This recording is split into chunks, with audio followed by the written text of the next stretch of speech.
ಸ್ನೇಹಿತರೆ, ನಮ್ಮ ಸುತ್ತಮುತ್ತ ಏನಾದರೂ ಒಂದು ಹೊಸದು ಬಂದಾಗ ನಮಗೆ ಅದರ ಬಗ್ಗೆ ಕುತೂಹಲ ಮೂಡುತ್ತೆ. ಅದೇ ರೀತಿ ವಿದ್ಯೆ ಮತ್ತು ವಿದ್ಯಾಭ್ಯಾಸಕ್ಕೆ ಸಂಬಂಧಿಸಿದ್ದಾದರೆ ವಿದ್ಯಾರ್ಥಿನಿಯರಲ್ಲಿ ಅದರ ಬಗ್ಗೆ ಕುತೂಹಲ ಹೆಚ್ಚಾಗುತ್ತೆ. ಅಂತಹದ್ದೇ ಒಂದು ಹೊಸದು ನಮ್ಮ ಮಧ್ಯ ಕರ್ನಾಟಕದ ದಾವಣಗೆರೆಯಲ್ಲಿ ಪ್ರಾರಂಭ ಆಗಿದೆ. ಅದೇ GM ಯೂನಿವರ್ಸಿಟಿ, GM ವಿಶ್ವವಿದ್ಯಾಲಯ. ಈ GM ವಿಶ್ವವಿದ್ಯಾಲಯದಲ್ಲಿ ಅಂಥ ಹೊಸದು ಏನಿದೆ, ವಿಭಿನ್ನವಾದದ್ದೇನಿದೆ ಅನ್ನೋದರ ಬಗ್ಗೆ ಮಾಹಿತಿಯನ್ನು ನೀಡಲಿಕ್ಕೆ ನಮ್ಮ ಜೊತೆ GM ಯೂನಿವರ್ಸಿಟಿಯ ಕುಲಪತಿಗಳಾದ ಡಾಕ್ಟರ್ SR ಶಂಕಪಾಲ್ ಅವರು ನಮ್ಮ ಜೊತೆಗಿದ್ದಾರೆ. ಅವರು ಈ ಯೂನಿವರ್ಸಿಟಿಯ ಬಗ್ಗೆ ಮಾಹಿತಿಯನ್ನು ನೀಡಲಿದ್ದಾರೆ. ಮೊದಲಿಗೆ ಅವರನ್ನು ಕಾರ್ಯಕ್ರಮಕ್ಕೆ ಸ್ವಾಗತ ಕೋರೋಣ. ಸರ್, ನಮಸ್ಕಾರ. ನಮಸ್ಕಾರ. ಡಾಕ್ಟರ್ ಶಂಕಪಾಲ್ ಅವರು ಶೈಕ್ಷಣಿಕವಾಗಿ ಮತ್ತು ಆಡಳಿತದಲ್ಲಿ ಹಲವಾರು ವಿಶ್ವವಿದ್ಯಾನಿಲಯಗಳಲ್ಲಿ ಮತ್ತು ವಿದ್ಯಾಸಂಸ್ಥೆಗಳಲ್ಲಿ ಕಾರ್ಯನಿರ್ವಹಿಸಿ ಹೆಚ್ಚಿನ ಅನುಭವವನ್ನು ಹೊಂದಿದ್ದಾರೆ. ಇವರು ಈ ದಿವಸ ತಮ್ಮ GM ಯೂನಿವರ್ಸಿಟಿಯ ಬಗ್ಗೆ ಮಾಹಿತಿಯನ್ನು ನೀಡಲಿದ್ದಾರೆ. ಸರ್, ಈಗ ಹೊಸ GM ಯೂನಿವರ್ಸಿಟಿ, ಇದರ ಬಗ್ಗೆ ಒಂದು ಪರಿಚಯ ನೀಡಿ ಸರ್. ನೋಡಿ, ಭಾರತ ದೇಶದಲ್ಲಿ ಬೇರೆ ಬೇರೆ ಥರದ ವಿಶ್ವವಿದ್ಯಾನಿಲಯಗಳಿರುತ್ತೆ. ಇವಾಗ ಇನ್ಸ್ಟಿಟ್ಯೂಷನ್ ಆಫ್ ನ್ಯಾಷನಲ್ ಇಂಪಾರ್ಟೆನ್ಸ್ ಅಂತ ಇರುತ್ತೆ. ಈ IITಗಳು ಇದೆಲ್ಲ ಅದಕ್ಕೆ NIT ಇದೆಲ್ಲ ಅದಕ್ಕೆ ಸೇರಿರೋದು. ಹಾಗೆ ಸೆಂಟ್ರಲ್ ಯೂನಿವರ್ಸಿಟಿ ಅಂತಿರುತ್ತೆ, ಸೆಂಟ್ರಲ್ ಗೌರ್ಮೆಂಟಿಂದ ಕ್ರಿಯೇಟ್ ಮಾಡಿರೋದು. ಆಮೇಲೆ ಸ್ಟೇಟ್ ಗೌರ್ಮೆಂಟ್ ಯೂನಿವರ್ಸಿಟೀಸ್ ಇರುತ್ತೆ. ಇವಾಗ ದಾವಣಗೆರೆ ಯೂನಿವರ್ಸಿಟಿ ಆಗಲಿ, ಮೈಸೂರು ಯೂನಿವರ್ಸಿಟಿ ಆಗಲಿ, ಇವೆಲ್ಲ ಸ್ಟೇಟ್ ಯೂನಿವರ್ಸಿಟಿಗಳು.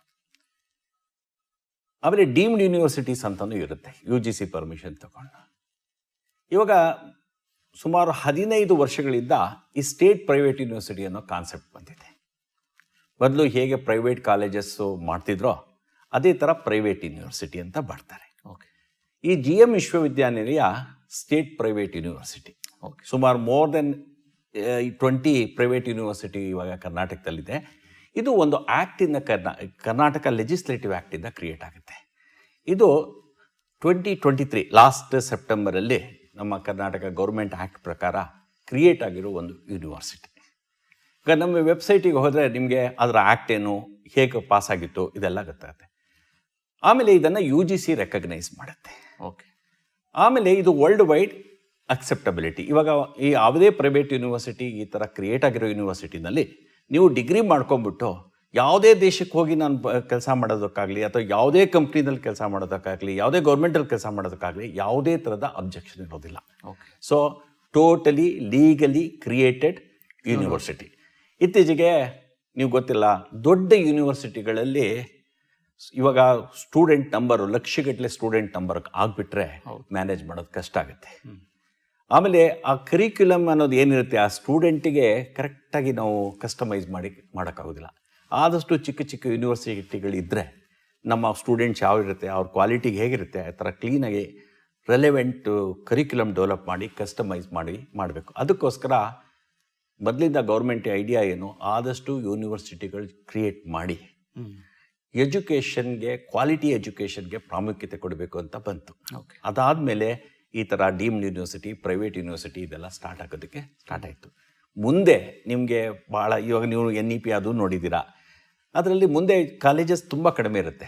ಐದಾರು ಅಟಾನಮಸ್ ಕಾಲೇಜ್ ಇರುತ್ತೆ, ಇಲ್ಲ ಪ್ರೈವೇಟ್ ಯೂನಿವರ್ಸಿಟಿಗಳು ಅಥವಾ ಗೌರ್ಮೆಂಟ್ ಯೂನಿವರ್ಸಿಟಿಗಳು ಇರುತ್ತೆ. ಈಚ್ ಯೂನಿವರ್ಸಿಟಿ ಚಿಕ್ಕದಾಗಿದ್ದು ಒಳ್ಳೆ ಕ್ವಾಲಿಟಿ ಎಜುಕೇಷನ್ ಕೊಡೋದಕ್ಕೆ ಟ್ರೈ ಮಾಡ್ತಾರೆ, ಸಾಧ್ಯ ಆಗುತ್ತೆ. ಅಂಥದ್ರಲ್ಲಿ GM ಯೂನಿವರ್ಸಿಟಿ ಕೂಡ ಒಂದು ಭಾಳ ನವೀನತೆಯಿಂದ ಇದು ಕ್ರಿಯೇಟ್ ಮಾಡಿದ್ದೀವಿ. ಈ GM ಯೂನಿವರ್ಸಿಟಿ ಯಾರು ಕ್ರಿಯೇಟ್ ಮಾಡಿದ್ದು ಅಂತ ಹೇಳಿದ್ರೆ, ಇವಾಗ ಶ್ರೀಶೈಲ ಎಜುಕೇಷನಲ್ ಟ್ರಸ್ಟ್ ಭೀಮಸಮುದ್ರ ಅಂದರೆ ನಮ್ಮ ದಾವಣಗೆರೆಯಲ್ಲಿ GM ಸಿದ್ದೇಶ್ವರು ಇವರೆಲ್ಲ ಭಾಳ ಫೇಮಸ್ ಇದ್ದಾರೆ, ನಿಮ್ಗೆ ಗೊತ್ತು. ಅವ್ರ ಫ್ಯಾಮಿಲಿ 30 ವರ್ಷಗಳಿಂದ ಇದ್ದಾರೆ. ಫಸ್ಟು ಐ ಥಿಂಕ್ 2000, ನನಗೆ ಗೊತ್ತಿರೋ ಹಾಗೆ 2001ರಲ್ಲಿ ಇದು ಕ್ಯಾಂಪಸ್ ಶುರು ಆಯಿತು. GMIT ಅಂತ ಕಾಲೇಜ್ ಶುರು ಮಾಡಿದ್ರು. ಆಮೇಲೆ GMS ಅಕಾಡೆಮಿ ಅಂತ ಎಲ್ಲ ಶುರು ಮಾಡಿ ಇದು ಕಟ್ಕೊಂಡ್ಬಿಟ್ಟಿದ್ರು. ಇವಾಗ ಟ್ರೆಂಡ್ ಏನಿದೆ, ಮುಂದೆ ಯೂನಿವರ್ಸಿಟಿ ಮಾಡೋದು. ಹಾಗೆ ಈ ಮಧ್ಯ ಕರ್ನಾಟಕ ಭಾಗದಲ್ಲಿ ಯಾವುದೇ ಅಂಥ ಯೂನಿವರ್ಸಿಟಿಗಳಿಲ್ಲ. ಇಲ್ಲಿ ನೋಡಿ, ನೀವು ನೋಡಿದ್ರೆ ಬೆಂಗಳೂರಿಗೆ ಹೋಗಿ ನೋಡಿ, ಎಷ್ಟು ಸಾವಿರಾರು ಜನ ಸ್ಟೂಡೆಂಟ್ಸು ದಾವಣಗೆರೆ ಡಿಸ್ಟ್ರಿಕ್ಟಿಂದ ಹೋಗಿ ಅಲ್ಲಿ ಕೆಲಸ ಮಾಡ್ತಿದ್ದಾರೆ. ಹೌದು, ಕರೆಕ್ಟೇ. ಮೊನ್ನೆ ನಮ್ಮ ಇದರಲ್ಲಿ ಒಂದು ಗೋಲ್ಡ್ ಮೆಡಲ್ ಡಿಸ್ಟ್ರಿಬ್ಯೂಷನ್ ಆಯಿತು. ಅದರಲ್ಲಿ 20 ಗೋಲ್ಡ್ ಮೆಡಲ್ ಮೇಲೆ ಕೊಟ್ಟರು. ಅದರಲ್ಲಿ 15 ಗೋಲ್ಡ್ ಮೆಡಲ್ ನಿಮ್ಮ ಹಳ್ಳಿ ಕಡೆಯಿಂದ ಬಂದಿರೋ ಹುಡುಗರಿಗೇನೆ. ಓಕೆ. ಅಂದರೆ ಈ ಅರ್ಥ ಏನು, ಈ ಸುತ್ತಮುತ್ತದಲ್ಲಿ ತುಂಬ ಟ್ಯಾಲೆಂಟ್ ಇದೆ, ಅವ್ರಿಗೊಂದು ಅಪರ್ಚುನಿಟಿ ಬೇಕು. ಹೌದು ಸರ್. ಅದರಿಂದ GM ಗ್ರೂಪ್, ಈ ಶ್ರೀಶೈಲ ಎಜುಕೇಷನಲ್ ಟ್ರಸ್ಟ್ ನಲ್ಲಿ ನಮ್ಮ ಚಾನ್ಸಲರ್ ಆಗಿರೋಂಥ ನಮ್ಮ ಲಿಂಗರಾಜು ಸರ್, ಇದು ಅವ್ರ ಇನಿಷಿಯೇಟಿವ್. ಈ ಥರ ಯೂನಿವರ್ಸಿಟಿ ಮಾಡಿ ಈ ಮಧ್ಯ ಕರ್ನಾಟಕ ಭಾಗದಲ್ಲಿ ಏನೇನು ಮಕ್ಕಳಿದ್ದಾರೆ ಅವ್ರಿಗೊಂದು ಅಪರ್ಚುನಿಟಿ ಕೊಡಬೇಕು ಅಂತ.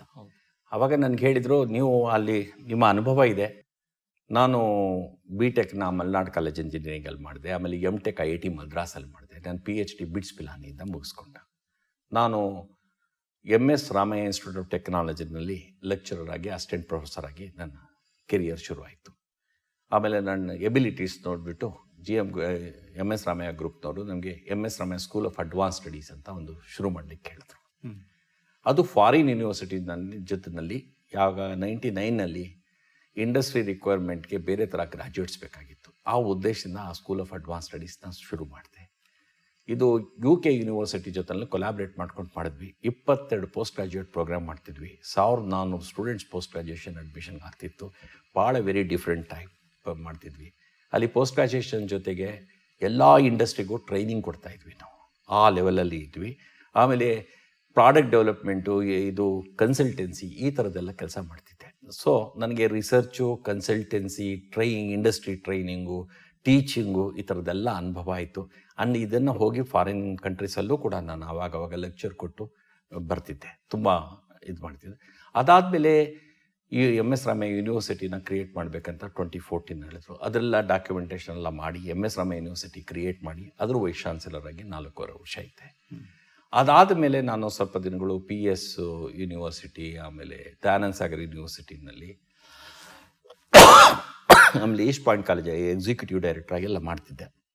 ಇವಾಗ ಸಾಕಾಯಿತು ನನ್ನದು ಕೆರಿಯರ್ ಅಂತ ಅಂದಾಗ GM ಯೂನಿವರ್ಸಿಟಿನಲ್ಲಿ ಒಂದು ಅಪರ್ಚುನಿಟಿ ಕೊಟ್ಟು ಬನ್ನಿ ಇಲ್ಲಿ ಅಂತ ಹೇಳಿದ್ರು. ಬಂದಿದೆ. ಸೊ ಲಾಸ್ಟ್ ನವಂಬರ್ನಲ್ಲಿ ನಾನು ಇಲ್ಲಿ ಜಾಯ್ನ್ ಆಗಿದ್ದೀನಿ. ಐ ಥಿಂಕ್ GM ಯೂನಿವರ್ಸಿಟಿನ ಈ ಸೆಂಟ್ರ್ ಪಾರ್ಟಲ್ಲಿ ಬೆಸ್ಟ್ ಯೂನಿವರ್ಸಿಟಿ ಮಾಡಿ, ನಮ್ಮ ವಿಷನ್ ಅಂದರೆ ಹೇಗೆ ಇಲ್ಲಿರೋ ಟ್ಯಾಲೆಂಟಿಗೆ ನಾವು GM ಯೂನಿವರ್ಸಿಟಿ ಒಂದು ಆಧಾರ ಆಗೋ ಥರ ಮಾಡಬೇಕು ಅನ್ನೋದು ನಮ್ಮ ಉದ್ದೇಶ ಸರ್. ಓಕೆ. ಬೇರೆ ಬೇರೆ ಯೂನಿವರ್ಸಿಟಿ ಮಾಡಿ, ಬೇರೆ ಬೇರೆ ಒಳ್ಳೊಳ್ಳೆ ಎಜುಕೇಷನ್ ಪ್ರೋಗ್ರಾಮ್ಸ್ ಮಾಡಿದ್ದೀರಾ. ನನಗೆ ಬರೀ ಭಾರತ ದೇಶದಲ್ಲ, ಇಂಗ್ಲೆಂಡು ಅದರದ್ದೆಲ್ಲ ಅನುಭವ ಇದೆ. ಅದಕ್ಕೆ ಬಂದು ಮಾಡಿ ಅಂತ ಹೇಳಿದರು. ಹಾಗೆ ಬಂದು ಇವಾಗ GM ಯೂನಿವರ್ಸಿಟಿನಲ್ಲಿ ಪ್ರೋಗ್ರಾಮ್ಗಳು ಕ್ರಿಯೇಟ್ ಮಾಡಿದ್ದೀವಿ. ತುಂಬ ಒಳ್ಳೊಳ್ಳೆ ಪ್ರೋಗ್ರಾಮ್. ಅಂದರೆ ಇಲ್ಲಿ ಏನೇನು ಪ್ರೋಗ್ರಾಮ್ಸ್ ಆಫರ್ ಮಾಡ್ತಾ ಇದ್ದೀರಿ ಸರ್? ನೋಡಿ, ನಮ್ಮ ಸ್ಪೆಷಾಲಿಟಿ ಆಫ್ GM ಯೂನಿವರ್ಸಿಟಿ ಅಂದರೆ ಪ್ರೋಗ್ರಾಮ್ಸ್. ಇವಾಗ ಏನಾಗ್ತದೆ, ಟ್ರೆಡಿಷನಲ್ ಆಗಿ ಏನು ಇವಾಗ ಇಂಡಸ್ಟ್ರಿ ಟ್ರೆಂಡೇ ಬೇರೆ ಬೇರೆ ಥರ ಆಗ್ತದೆ. ದಿನ ಒಂದೊಂದು ಟೆಕ್ನಾಲಜಿ ಬರುತ್ತೆ, ಬಿಸ್ನೆಸ್ಸಲ್ಲಿ ಬೇರೆ ಬೇರೆ ಥರ ಬಿಸ್ನೆಸ್ ಬರುತ್ತೆ. ಗೊತ್ತಿಲ್ಲ, ನಮ್ಮ ಟೈಮಲ್ಲಿರೋ ಬರೀ ಎಂಜಿನಿಯರೋ, ಮೆಕ್ಯಾನಿಕಲ್, ಸಿವಿಲ್, ಎಲೆಕ್ಟ್ರಿಕಲ್ ಇಂಜಿನಿಯರ್ ಆಗಲಿ, ಇನ್ಫ್ರಾಸ್ಟ್ರಕ್ಚರ್ ಡೆವಲಪ್ ಮಾಡೋದಾಗಲಿ, ಒಂದು ಕಾಮರ್ಸ್ ಮಾಡಿ ಅಕೌಂಟೆಂಟ್ ಆಗೋದಾಗಲಿ. ಇವಾಗ ಹಂಗಲ್ಲ, ಅಪರ್ಚುನಿಟಿಗಳು ತುಂಬ ಇದೆ. ಆಮೇಲೆ ಟೈಪ್ ಆಫ್ ಜಾಬ್ಸ್ ಜನರೇಟ್ ಆಗ್ತಿರೋದು ವೆರಿ ವೆರಿ ಡಿಫ್ರೆಂಟಾಗಿ ಆಗ್ತಿದೆ. ಹಾಗಾದರೆ ನಮಗೆ ನಾವು ಅಲ್ಲಿಗೆ ನಾವು ಹ್ಯೂಮನ್ ರಿಸೋರ್ಸ್ ಸಪ್ಲೈ ಮಾಡಬೇಕಾದ್ರೆ ನಮ್ಮ ಎಜುಕೇಷನ್ ಸಿಸ್ಟಮ್ ಕೂಡ ಅಡಾಪ್ಟ್ ಆಗಬೇಕು. ಅದಕ್ಕೋಸ್ಕರ ಏನು ಮಾಡಿದ್ದೀವಿ, ಈಗ ಎಂಜಿನಿಯರಿಂಗ್ನಲ್ಲೇ ತಗೊಳ್ಳಿ, ಸುಮಾರು 15 ಪ್ರೋಗ್ರಾಮ್ಸ್ ಪಡೆದಿವಿ. ಓಕೆ. ಈ ಕಂಪ್ಯೂಟರ್ ಸೈನ್ಸ್ ಸೈಡಲ್ಲೇ 9 ಪ್ರೋಗ್ರಾಮ್ ಇದೆ. Suppose computer science and engineering ಇರ್ಬೋದು, ಇನ್ಫಾರ್ಮೇಷನ್ ಸೈನ್ಸ್ ಇರ್ಬೋದು, ಡೇಟಾ ಸೈನ್ಸ್ ಇರ್ಬೋದು, ಇನ್ಫಾರ್ಮೇಷನ್ ಸೆಕ್ಯೂರಿಟಿ ಇರ್ಬೋದು, ಬಿಸ್ನೆಸ್ ಸಿಸ್ಟಮು, IoT, ಹೀಗೆ ಸೈಬರ್. 9 ಪ್ರೋಗ್ರಾಮ್ ಕಂಪ್ಯೂಟರ್ ಸೈನ್ಸಲ್ಲಿ ಮಾಡಿದ್ದೀವಿ. ಟ್ರೆಡಿಷನಲ್ ಎಂಜಿನಿಯರಿಂಗು ಇದೆ, ಎಲೆಕ್ಟ್ರಾನಿಕ್ಸ್ ಇಂಜಿನಿಯರಿಂಗ್ ಇದೆ, ಎಲೆಕ್ಟ್ರಾನಿಕ್ಸ್ ಕಮ್ಯುನಿಕೇಷನು, ಎಲೆಕ್ಟ್ರಿಕಲ್ ಇಂಜಿನಿಯರಿಂಗ್ ಇದೆ, ಮೆಕ್ಯಾನಿಕಲ್ ಇಂಜಿನಿಯರಿಂಗ್ನ ಸ್ವಲ್ಪ ಮಾಡಿಫೈ ಮಾಡಿ ನಾವು ಎಂಜಿನಿಯರಿಂಗ್ ಡಿಸೈನ್ ಅಂತ ಮಾಡಿದ್ದೀವಿ. ಯಾಕಂದರೆ ಈ ಕೋವಿಡ್ ಟೈಮಲ್ಲಿ ಏನಾಗ್ಬಿಡ್ತು, ಕಂಪ್ನಿಗಳಿಗೆ ಹೋಗಿ ಕೆಲಸ ಮಾಡೋದು ಕಷ್ಟ. ಇವಾಗ ಮುಂದೆ ಡಿಜಿಟಲ್ ಮ್ಯಾನುಫ್ಯಾಕ್ಚರಿಂಗ್ ಜಾಸ್ತಿ ಆಗುತ್ತೆ. ಟ್ರೆಡಿಷನಲ್ ಕಂಪ್ನಿಗಿಂತ ಮಾಡರ್ನ್ ಕಂಪ್ನಿಗಳು, ನೀವು ಬಿಲ್ಡಿಂಗಲ್ಲೇ ಒಳ್ಳೆ IT ಕಂಪ್ನಿ ಥರ ಬಿಲ್ಡಿಂಗ್ಗಳಲ್ಲೇ ಮ್ಯಾನುಫ್ಯಾಕ್ಚರಿಂಗ್ ಕೂಡ ಮಾಡ್ಬೋದು. ಈ ಥರ ಅಡಾಪ್ಟ್ ಮಾಡೋದಕ್ಕೋಸ್ಕರ ಏನು ಮಾಡಿದ್ವಿ, ಮೆಕ್ಯಾನಿಕಲ್ ಇಂಜಿನಿಯರಿಂಗ್ ಸ್ವಲ್ಪ ಮಾಡಿಫೈ ಮಾಡಿ ಎಂಜಿನಿಯರಿಂಗ್ ಡಿಸೈನ್ ಅಂತ ಒಂದು ಪ್ರೋಗ್ರಾಮ್ ತಂದಿದ್ವಿ. ಅದು IITಗಳಲ್ಲಿದೆ, ಫ್ಯೂಚರಲ್ಲಿ ತುಂಬ ಡೆವಲಪ್ ಆಗುತ್ತೆ. ಹಾಗೆ ಸಿವಿಲ್ ಇಂಜಿನಿಯರಿಂಗ್ ಇದೆ, ರೊಬಾಟಿಕ್ಸ್ ಆ್ಯಂಡ್ ಆಟೋಮೇಷನ್ ಇದೆ, ಆಮೇಲೆ ಬಯೋಟೆಕ್ನಾಲಜಿ. ಇನ್ನೊಂದು ಏನಂದರೆ BSc ಪ್ರೋಗ್ರಾಮ್ಗಳು ಮಾಮೂಲಿ ನಮ್ಮ ಟೈಮಲ್ಲಿ ಬರೀ PCM, CBZ ಆ ಥರ ಇರ್ತಾಯಿತ್ತು. ಈ ಮಕ್ಕಳಿಗೆ ಇವಾಗ ಆ ಟೈಮಲ್ಲಿ ಏನೋ ಗೌರ್ಮೆಂಟ್ ಜಾಬ್ಗಳು ಅದು ಇದೆಲ್ಲ ಆಗ್ತಾಯಿತ್ತು. ಇವಾಗ ಪ್ರೈವೇಟಲ್ಲಿ ತುಂಬ ಅಪರ್ಚುನಿಟೀಸ್ ಇದೆ. ತುಂಬ ಅಪರ್ಚುನಿಟೀಸ್ ಇರೋದ್ರಿಂದ ನಾವೇನು ಮಾಡಿದ್ದೀವಿ, ಇವಾಗ ಟ್ರೆಡಿಷನಲ್ BSc. ಇವಾಗ BScನಲ್ಲೂ ತಂದಿದ್ದೀವಿ ಒಂದು ಹೊಸ, we call it as new age BSc ಅಂತ. BScನಲ್ಲೂ ಆರ್ಟಿಫಿಷಿಯಲ್ ಇಂಟೆಲಿಜೆನ್ಸು, BScನಲ್ಲೂ ಸೈಬರ್ ಸೆಕ್ಯೂರಿಟಿ, BScನಲ್ಲೂ ಡೇಟಾ ಸೈನ್ಸು, ಈ ಥರ ಪ್ರೋಗ್ರಾಮು ಇದೆ. ಇವಾಗ ಮಾಮೂಲಿ ಇಲ್ಲ ಸರ್ ನಾನು ಮ್ಯಾಥಮೆಟಿಕ್ಸು ಕೆಮಿಸ್ಟ್ರಿ ಓದಬೇಕು, ಓಕೆ, ನೀನು ಕೆಮಿಸ್ಟ್ರಿ ಮ್ಯಾಥಮೆಟಿಕ್ಸ್ ಜೊತೆನಲ್ಲಿ ನಿಮ್ಗೊಂದು ಆಪ್ಷನ್ ಕೊಡ್ತೀವಿ. ಕಂಪ್ಯೂಟರ್ ಸೈನ್ಸ್ ಅವರು ತಗೋಬೋದು, ನೀವು ಸ್ಟ್ಯಾಟಿಸ್ಟಿಕ್ಸ್ ಅವರು ತಗೋಬೋದು, ಎಕನಾಮಿಕ್ಸ್ ಅವರು ತಗೋಬೋದು. ಅಂದ್ರೆ ನಿಮ್ ಚಾಯ್ಸು. ಇವಾಗ ಇಷ್ಟು ಒಂದು ಬ್ಯಾಸ್ಕೆಟ್ ಅಲ್ಲಿ ಸಬ್ಜೆಕ್ಟ್ಗಳು ಇಟ್ಬಿಟ್ಟಿದೀವಿ. 3 ನಿನ್ಗೆ ಯಾವ್ದು ಅನುಕೂಲ ಆಗುತ್ತೆ, ಯಾವ್ದು ಇಷ್ಟ ಆಗುತ್ತೆ ಆ ಸಬ್ಜೆಕ್ಟ್ ಎತ್ಕೊಂಡು ನೀನು BSc ಫಾರ್ಮ್ ಮಾಡ್ಕೊಂಡು, ಅಂದ್ರೆ create your own programme and study ಅನ್ನೋ ತರ. ಓಕೆ, ಬಟ್ ನೀವು ಈ ತರ ಹಿಂಗೆ ಮಾಡಿಫೈ ಮಾಡೋದ್ರಿಂದ ಅದಕ್ಕೆ ಆಪರ್ಚುನಿಟೀಸ್ ಹೆಂಗೆ ಅಂತ? ಆಪರ್ಚುನಿಟೀಸ್ ಇರೋದ್ರಿಂದ ನಾವು ಹಾಗೆ ಮಾಡಿರೋದು. ಇವಾಗ ಬರೀ ಮ್ಯಾಥಮೆಟಿಕ್ಸ್ ಕೆಮಿಸ್ಟ್ರಿ ಓದಿದ್ರೆ, ಇವಾಗ ಏನಾದ್ರೆ ನೀವು ಇಂಡಸ್ಟ್ರಿಗೆ ಹೋದ್ಮೇಲೆ ಬರೀ ಮ್ಯಾಥಮೆಟಿಕ್ಸ್ ಕಂಪ್ಯೂಟರ್ ಸೈನ್ಸ್ ಹೇಗೆ ಅಪ್ಲೈ ಮಾಡೋಕ್ಕೆ ಕಂಪ್ಯೂಟರ್ ನಾಲೆಡ್ಜ್ ಇರಲೇಬೇಕು ನಿಮಗೆ. ಸೊ ನಾವೇನ್ ಮಾಡ್ತಿದ್ವಿ, ನಿಮಗೆ ಕಂಪ್ಯೂಟರ್ ಸೈನ್ಸ್ ಆಪ್ಷನ್ ಕೊಡ್ತಾ ಇದ್ದೀವಿ. ಇವಾಗ ಕೆಮಿಸ್ಟ್ರಿ ಗೊತ್ತಿರುತ್ತೆ, ಸಪೋಸ್ ನೀವು ಒಂದು ಫಾರ್ಮಸ್ಯೂಟಿಕಲ್ ಕಂಪ್ನಿಗೆ ಹೋಗಬೇಕು, ಅದು ಕಾಂಬಿನೇಷನ್, ಅದಕ್ಕೆ ಲಾಟ್ ಆಫ್ ಕಂಪ್ಯೂಟರ್ ಅಪ್ಲಿಕೇಶನ್ಸ್ ಇರುತ್ತೆ. ಓಕೆ, ಕೆಮಿಸ್ಟ್ರಿ ಜೊತೆ ಕಂಪ್ಯೂಟರ್ ಸೈನ್ಸ್ ಓದ್ಕೊಳ್ರಿ. ಈಗ ನೀವು BA ಅಲ್ಲಿ ಕಂಪ್ಯೂಟರ್ ಸೈನ್ಸ್ 9 ವಿಭಾಗ ಮಾಡಿದ್ರಿ. ಹೌದು. ಅಂದ್ರೆ ಈಗ ಕಂಪ್ಯೂಟರ್ ಸೈನ್ಸ್ ಇರೋಷ್ಟು ಇಂಪಾರ್ಟೆನ್ಸೇ ಅದಕ್ಕೂ ಇರುತ್ತಾ? ಹೌದು ಸರ್. ಅದು ಏನಿರುತ್ತೆ, ಕಂಪ್ನಿಗಳಲ್ಲಿ ನಮ್ಮ ಜಾಬ್ಗಳು ಸ್ವಲ್ಪ ಡಿವಿಯೇಷನ್ಸ್ ಇರುತ್ತೆ. ಓಕೆ, ನಾನು ಒಂದು ಸಾಫ್ಟ್ವೇರ್ ಇಂಜಿನಿಯರ್ ಇದ್ರೆ, ನಾನು ಇವಾಗ ನಾನು ಏನಂದ್ರೆ ಒಂದು ಸಾಫ್ಟ್ವೇರ್ ಇಂಜಿನಿಯರ್ ಅಂತ ಆಗ್ತೀನಿ. ನಾನು ಯಾವ ಡೊಮೇನಲ್ಲಿ ಹೋಗಿ ಕೆಲಸ ಮಾಡ್ತೀನಿ ನನಗೆ ಗೊತ್ತಿರಲ್ಲ. ಇವಾಗ ಮೆಕ್ಯಾನಿಕಲ್ ಇಂಜಿನಿಯರಿಂಗು ಸಾಫ್ಟ್ವೇರ್ ಬೇಕು, ಸಿವಿಲ್ ಇಂಜಿನಿಯರಿಂಗು ಸಾಫ್ಟ್ವೇರ್ ಬೇಕು, ಎನ್ವೈರನ್ಮೆಂಟಲ್ ಸೈನ್ಸ್ ತಗೊಳ್ಳಿ ಅಲ್ಲೂ ಸಾಫ್ಟ್ವೇರ್ ಬೇಕು, ಕೆಮಿಸ್ಟ್ರಿ ತಗೊಳ್ಳಿ ಅಲ್ಲೂ ಸಾಫ್ಟ್ವೇರ್ ಬೇಕು. ಇದೆಲ್ಲ ಬಿಡ್ಬೇಕು. ಒಂದು ನನಗೆ ಸಾಫ್ಟ್ವೇರ್ ಡೆವಲಪ್ ಮಾಡೋ ನಾಲೆಡ್ಜ್ ಇದೆ. ಸಾಫ್ಟ್ವೇರ್ ಸ್ಪೆಸಿಫಿಕೇಶನ್ ಹೆಂಗೆ ಮಾಡಬೇಕು, ಸಾಫ್ಟ್ವೇರ್ ಲ್ಯಾಂಗ್ವೇಜ್ ಯಾವ್ದು ಯೂಸ್ ಮಾಡಬೇಕು, ಹೇಗೆ ಕೋಡ್ ಬರಿಬೇಕು, ಅದನ್ನೆಲ್ಲ ಹೇಗೆ ಕಮರ್ಷಿಯಲ್, ಅದೆಲ್ಲ ಇರುತ್ತೆ. ಬಟ್ ಅದ್ರ ಆಳವಾಗಿ ಹಿಂದೆಗೆ ಒಂದು ಸಬ್ಜೆಕ್ಟ್ ನಾಲೆಡ್ಜ್ ಅಂತ ಇರಬೇಕಲ್ವಾ? ಕರೆಕ್ಟಾ? ಅದು ಇಲ್ಲಿ ನಾವು ಇಂಪ್ರೂವ್ ಮಾಡ್ತೀವಿ. ನಿಮಗೆ ಓನ್ಲಿ ಕಂಪ್ಯೂಟರ್ ಸೈನ್ಸ್ ನಾಲೆಡ್ಜ್ ಒಂದೇ ಇಲ್ಲ, ಯಾವ ಡೊಮೇನಲ್ಲಿ ಕೆಲಸ ಮಾಡಬೇಕು. ಸಪೋಸ್ ಡೇಟಾ, ಇವಾಗ ನೀವು ಎನ್ವೈರನ್ಮೆಂಟಲ್ ರಿಲೇಟೆಡು, ಇವಾಗ ನಾಳೆ ನಾನು ಈ ಗ್ಲೋಬಲ್ ವಾರ್ಮಿಂಗ್ ಎಲ್ಲ ಆಗ್ತಾ ಇದೆ. ಈ ಗ್ಲೋಬಲ್ ವಾರ್ಮಿಂಗ್ ಯಾಕೆ ಆಗ್ತಿದೆ, ಏನಾಗುತ್ತೆ, ಇದಕ್ಕೆಲ್ಲ ಡೇಟಾ ಕಲೆಕ್ಟ್ ಮಾಡ್ಕೋಬೇಕು, ಈ ಡೇಟಾ ಮಾಡೆಲ್ ಮಾಡಬೇಕು. ಆಮೇಲೆ ಮುಂದೆ ಏನಾಗೋದು, ಹೇಗೆ ಟೆಂಪ್ರೇಚರ್ ಹೆಂಗೆ ಇನ್ಕ್ರೀಸ್, ಇದನ್ನೆಲ್ಲ ಪ್ರೆಡಿಕ್ಟ್ ಮಾಡಬಹುದು. ಕರೆಕ್ಟ್? ಇದೊಂದೇ ಅಲ್ಲ, ಸಿಂಪಲ್ 100 ಕಾರ್ ಆಕ್ಸಿಡೆಂಟ್ ಆಗ್ತಿರುತ್ತೆ, ಅದು ಡೇಟಾ ಕಲೆಕ್ಟ್ ಮಾಡ್ತೇನೆ ನಾನು. ಈ ಆಕ್ಸಿಡೆಂಟ್ ಆಗೋದ್ರಿಂದ ಯಾವ ಕಾರಲ್ಲಿ ಯಾವ ಥರ ಜನ ಸಾಯ್ತಾರೆ, ಈ ಥರ ಎಲ್ಲ ಡೇಟಾ ಕಲೆಕ್ಟ್ ಮಾಡ್ಕೊಳ್ತೀನಿ. ಈ ಡೇಟಾನ ಮಾಡೆಲ್ ಮಾಡೋ ರೀತಿ ಗೊತ್ತಿರಬೇಕು ನನಗೆ. ಈ ಡೇಟಾನಿಂದ ಇನ್ಫಾರ್ಮೇಶನ್ ತೆಗೆಯೋ ರೀತಿ ಇರಬೇಕು. ಈ ಡೇಟಾನಿಂದ ಏನು ಡಿಸೈನ್ ಚೇಂಜಸ್ ಮಾಡಬೇಕು ಅನ್ನೋದು ಗೊತ್ತಾಗಬೇಕು.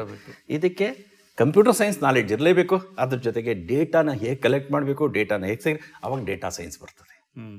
ಹಾಗೆ ಸೈಬರ್ ಸೆಕ್ಯೂರಿಟಿ ರಿಲೇಟೆಡ್ ಅನ್ಬೇಕಾದ್ರೆ ಕಂಪ್ಯೂಟರ್ ಸೈನ್ಸ್ ನಾಲೆಡ್ಜು ಬೇಕು, ಸೆಕ್ಯೂರಿಟಿ ನಾಲೆಡ್ಜು ಬೇಕು.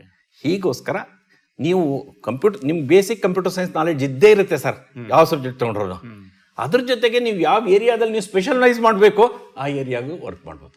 ಅಂದರೆ ನಿಮಗೆ ಕಂಪ್ಯೂಟರ್ ಸೈನ್ಸಲ್ಲೂ ಕೆಲಸ ಸಿಗ್ಬೋದು, ಆ ಏರಿಯಾದಲ್ಲೂ ಕೆಲಸ ಸಿಗ್ಬೋದು. ನಿಮಗೆ ಸ್ಕೋಪ್ ವೈಡ್ ಆಗಿದೆ.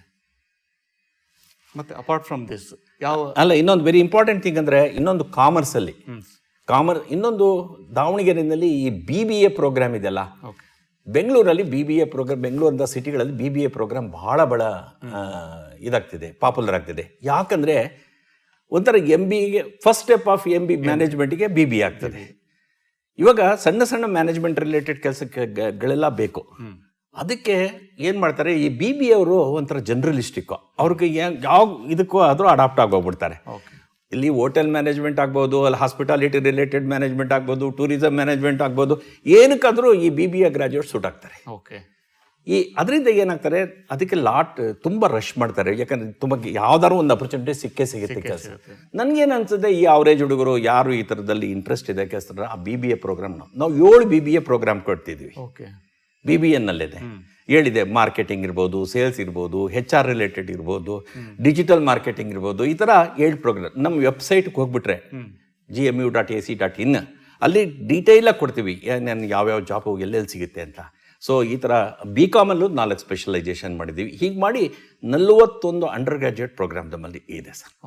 ಸೊ ನನಗೇನಂದರೆ, ನಾನು ಎಲ್ಲ ಡೀಟೇಲು ನಿಮ್ಮ ಹತ್ರ ಹೇಳೋಕ್ಕಾಗದೇ ಇಲ್ಲ. ಅದಕ್ಕೆ ನಾನು ಅವ್ರ ವೆಬ್ಸೈಟಿಗೆ ಹೋದರೆ ಪ್ರಾಬಬ್ಲಿ ಎಲ್ಲ ಡೀಟೇಲ್ಸ್ ಕೂಡ ಅವ್ರು ನೋಡ್ಬೋದು ಸರ್. ಓಕೆ ಸರ್, ಈಗ ನೀವು ಪ್ರೋಗ್ರಾಮ್ಸ್ ಬಗ್ಗೆ ಹೇಳಿದರೆ, ನಿಮ್ಮ GM ಯೂನಿವರ್ಸಿಟಿಯಲ್ಲಿ ದಾಖಲಾತಿ ಪ್ರಕ್ರಿಯೆ ಅಂದರೆ ಈ ಅಡ್ಮಿಷನ್ ಪ್ರೊಸೆಸ್ ಯಾವ ರೀತಿ ಇರುತ್ತೆ?